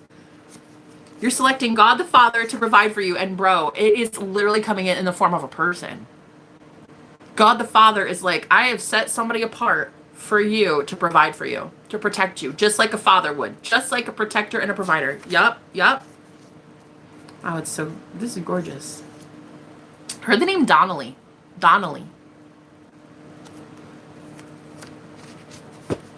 Okay. Any other message here? You guys just keep deciding. You keep making a decision. Somebody might say, see you later, crocodile, or see you later, alligator, or after a while, crocodile. I don't know. I just heard that so loud. I heard something about an alligator. Somebody might have a tattoo of that. Okay? And so what is happening with this? Yeah, you keep deciding. You just keep choosing. Male, girl, I am telling you right now. You got a boss daddy on the way. Okay. You have somebody in all their glory, honey, in all their divine masculinity. Because it's like you're waiting for God the Father. But I will literally provide for you. And I will give you everything through a person. What you want, I will give to you through a person. Why? Because now you guys understand it's not because of that person that you're blessed.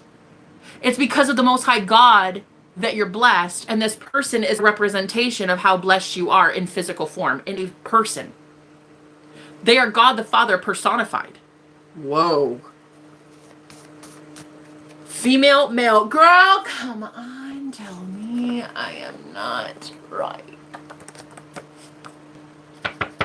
Divine union, baby. This person is so in tune with their femininity, with their masculinity. They're so balanced. This is great. This is great. Wow. Here comes your blessing, baby. You guys just keep deciding. And God's like, all right, this warlock, we're locking them out of heaven. We're locking them out of your blessings. They broke spiritual contracts. Yo, I heard they try to break you. They try to break you, divine feminine. They really try to break you.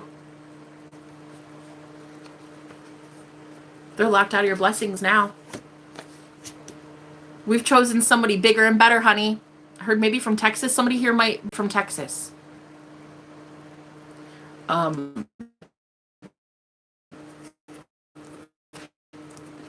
Things are always bigger.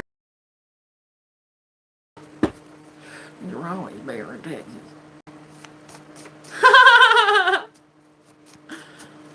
Okay, so yeah, because you keep deciding. So God's like, all right, they're not settling anytime soon. So we're never gonna settle again, guys.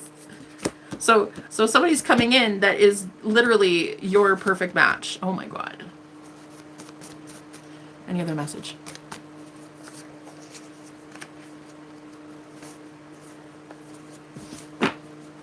I don't hear him. The reason you get this person is because you know that like they are not the reason you're blessed. You're blessed because the Most High God blesses you without a ring on your finger, without an arm, kitty, without a man on your arm or a woman on your arm. You know that the divine always takes care of us, but it's just so great because now you're going to have somebody who can literally provide and protect you in one person. Wow, that's amazing, you guys. This is really so cool. And I just keep hearing happy. They can see what people are doing. I keep hearing that song from the script. Is that the still alive but I'm barely breathing? Just praying to a God that I don't believe in. Yep. We have financial health and honesty and healing. They're a very honest person. Another number 26. You're going to meet them this year. Okay, 2026. They're a healer, and they do something for a living in that they make their money in the healing modality of some sort, okay? They receive divine provisions from God using their healing practices. Throat chakra, especially. And they are seeing that you as well. We're supposed to be having more, but you had a throat chakra blockage when you were in this coven. You were in this group and the throat chakra blockage was on purpose. You guys have to understand that spirit was trying to protect you. Your throat chakra being offline, like you being quiet, reserved, you not speaking so much, not, you know, being so loud, it was literally you protecting you while you were in this cult, in this group. Okay? Because, like, you guys have to understand that you as a light being, you as a healer, you as a literal walking fucking God, all you have to do is speak one time and you get everything you want. This is why you went through this phase of having someone, like, almost choking your energy, the throat chakra. Like, nobody was deserving of the blessings that you knew you could summon with your throat chakra.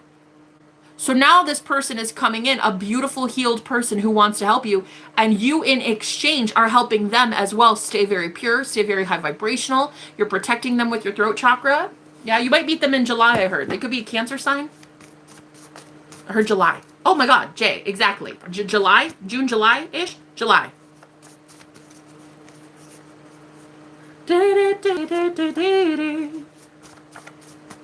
Praying to God that I don't believe it.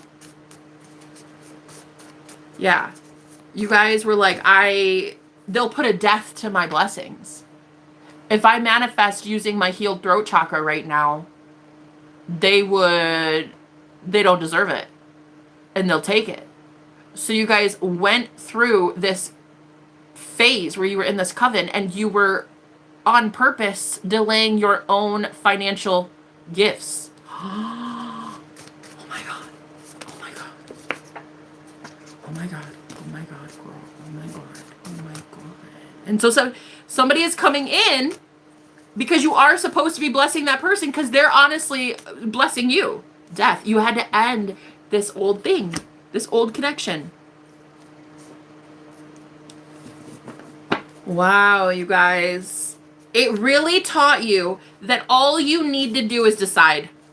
It really did. It really did. Whatever fucking group you were in, you suffered for so long, and it really, the only thing you needed to do was just decide that you were done.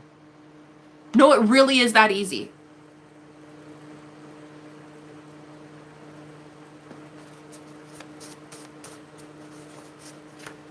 Enemy. It was really that easy. They were your enemy the whole time. You were sleeping with the enemy the whole time, and you did not want to give them your blessings that would have come through a healed throat chakra that you already have. You already have a healed throat chakra.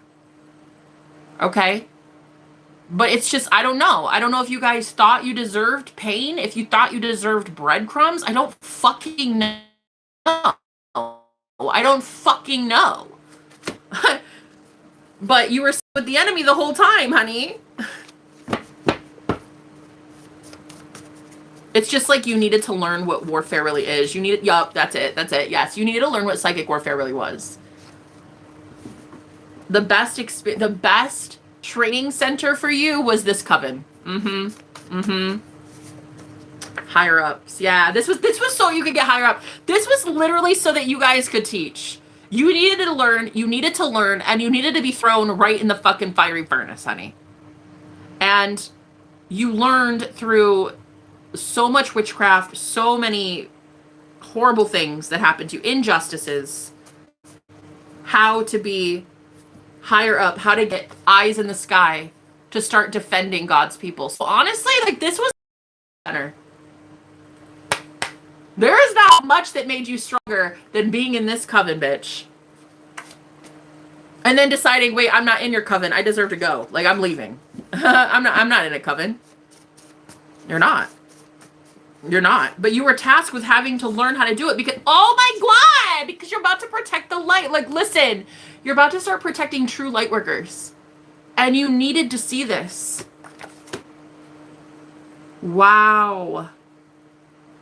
Wow. And this is, I'm hearing this is why you guys you went without music and you went without speaking loudly and you went very, very quiet. Because you knew, your higher self knew deep down that if you were to start speaking abundance, you would have it. And whoever this coven is, they were going to steal it and siphon it. They were going to hurt you. If you were abundant, they were going to hurt you. Yep. Yep. And now all they can do to have you is to come through in dreams. Yes. So all they can do now is astral project to you. And what about that, Spirit? What about that? Karmic. And I'm hearing they will not be focusing on you too much right now because they're going to go invest in a karmic. Okay? So they won't even be astral projecting to you. Holy Spirit. The Holy Spirit won't allow them to.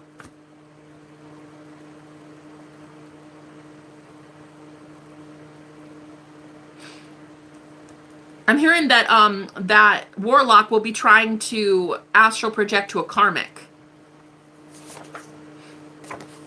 How? To see how something is done, to see how they're progressing and being taught as the high priestess. So what's so crazy is the warlock that is falling on the planet, and it's like a whole bunch of people. It's not even just like one guy or one girl. It's a straight up collective of warlocks. They're going to go try to teach somebody how to be a high priestess, and they can't. It's a chosen thing. It's selected by God. It's not selected by the ego of a fucking little man with a Napoleon syndrome. It's literally given by the Most High God. So whoever this warlock is, they're trying to do some sort of spiritual enlightenment that they're not entitled to give. And I'm hearing they're going to go try to astral project to a karmic to see how they're doing. Like, I'm hearing if it's still in their coven, it's somebody that they're going to go try to see, like, how are you doing? Can you tell when I'm the big bad monster? Can you tell when I'm astral projecting to you and harming you? Like, that's what they're going to ask this person they're trying to teach. What about it? What about it? Cat. Vivid dreams. Exactly. They're trying to teach this person how to have, like, cat-like reflexes. Vivid dreams, astral projections. So they're this karmic, this fallen warlock is about to start, instead of tormenting you in dreams, they're going to try to go be with a karmic in dreams to teach them how to see in the dark like a cat can. They're trying to teach, girl. They're trying to teach somebody that is not teachable. Yeah, so that they leave you alone. Cruel. Because they were being so cruel to you and now they can't. So they have to go be so cruel to somebody else. And that karmic, I'm hearing, the karmic they're going to do this to believes that they deserve it. So they're going to sit there and take it. Wow. Corrections. Until corrections are made and that karmic believes that they don't deserve this shit either. God, who was your ex? This person's a fucking loser. Like, who is your ex? I heard Justin. I heard Bean. I don't know if somebody named you Bean. It's like a nickname. Bean. Who is your ex? What a fucking loser, dude. For real, for real. Like, what a loser. This warlock is reason problems exist on the planet. Like, this warlock is the problem. This ex of yours, what a train wreck. What a train wreck. And so they're going to literally go to a karmic and be like, okay, I'm going to teach you now. Okay, I'm going to astral project you tomorrow. And what I want you to do is kick me out of your energy. Girl, listen to me. This is the craziest message ever. Hello, William. Listen. Listen to me right now. This person is going to be like, okay, I'm going to teach you about astral projection. I'm going to astral project to you. And I need you to kick me out of your energy, okay? And I feel like the karmic is like, okay, yeah, let's go, let's do it. And they have no power. They can't.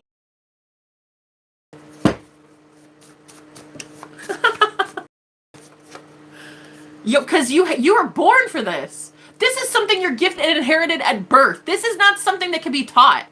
You can't be taught how to be a high priestess. You just are or you're not. Girl, come on. Positive. I'm telling you. Energy clearing. This person is not able to clear your warlock out of their energy. Because they're not divinely guided. They are not working with the Most High God. They are not working with the Holy Spirit. They will not be able to get the person out of their energy in the astral plane. Wow. Girl, you are dating a full-on fucking warlock, okay? Who honestly is so big for their britches, and they really think they can teach this random muggle, this rando, shadow. They honestly think they can recreate somebody, your doppelganger. Girl, and there is something about how this warlock is gonna be this person's shadow friend. Like, they're gonna be haunting this karmic like they used to haunt you. And this karmic just can't get them out of their energy. Because they're not strong enough to. Firm foundation. But you built a foundation. You're able to get this person off of you. And this karmic is not. It's sad, but that's the truth. They are not spiritually protected. That's why. Hope. There is no hope for that person. There is no hope.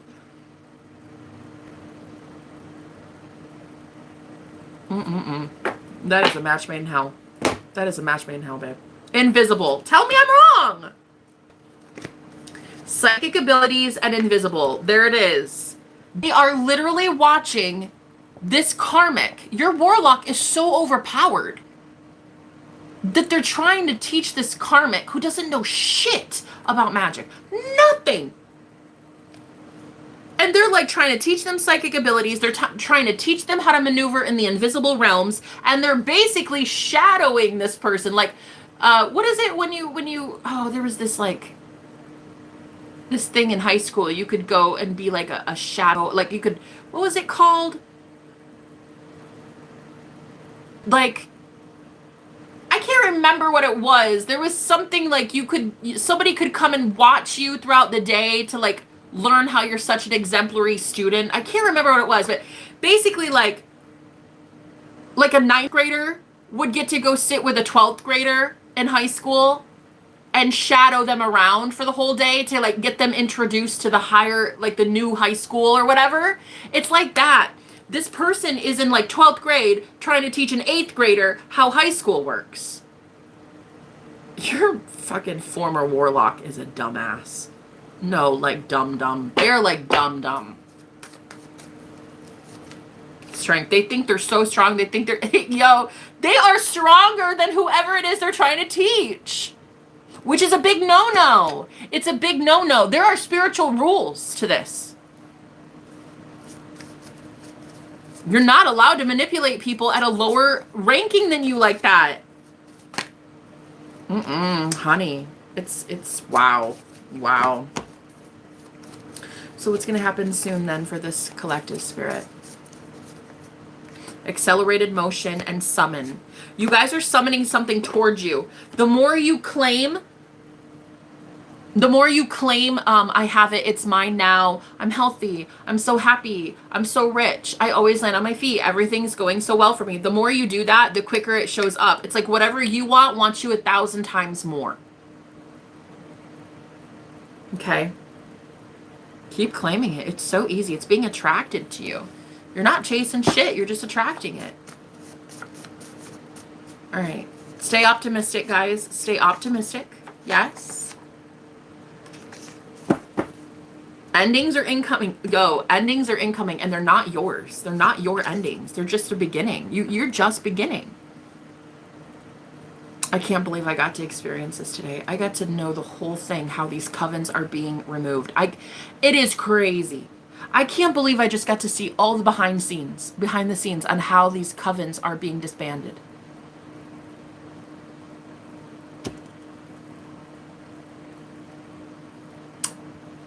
Oh my God, from start to finish. I can't believe it. I'm hearing that warlock never wanted you.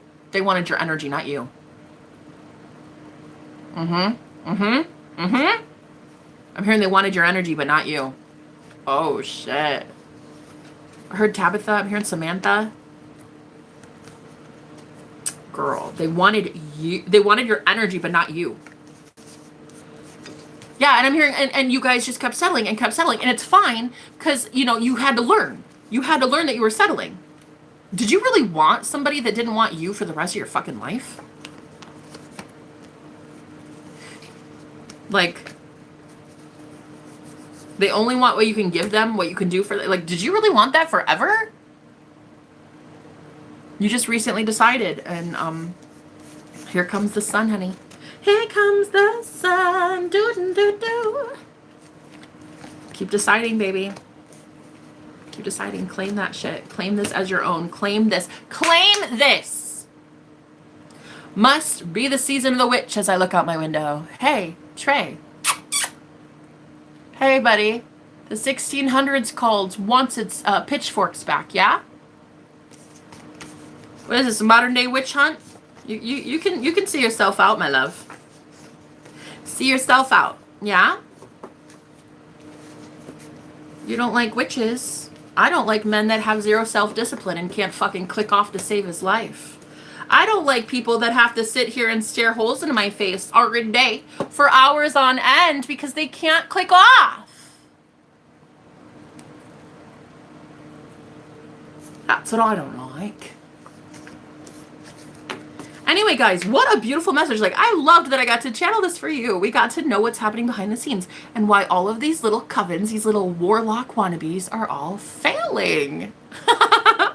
We got to see that you are the ultimate winner, honey. You're the ultimate prize. You've got your eyes on the prize. You're about to win. You're about to win at life. All right. I love you. I'll talk to you guys soon. And Insight Lives. Okay, Pete. Love you, man. Love you so much. Thanks for being here. Wait, what's your name? Petey? Petey? Thank you so much. I love you. I love you guys. I'll talk to you soon.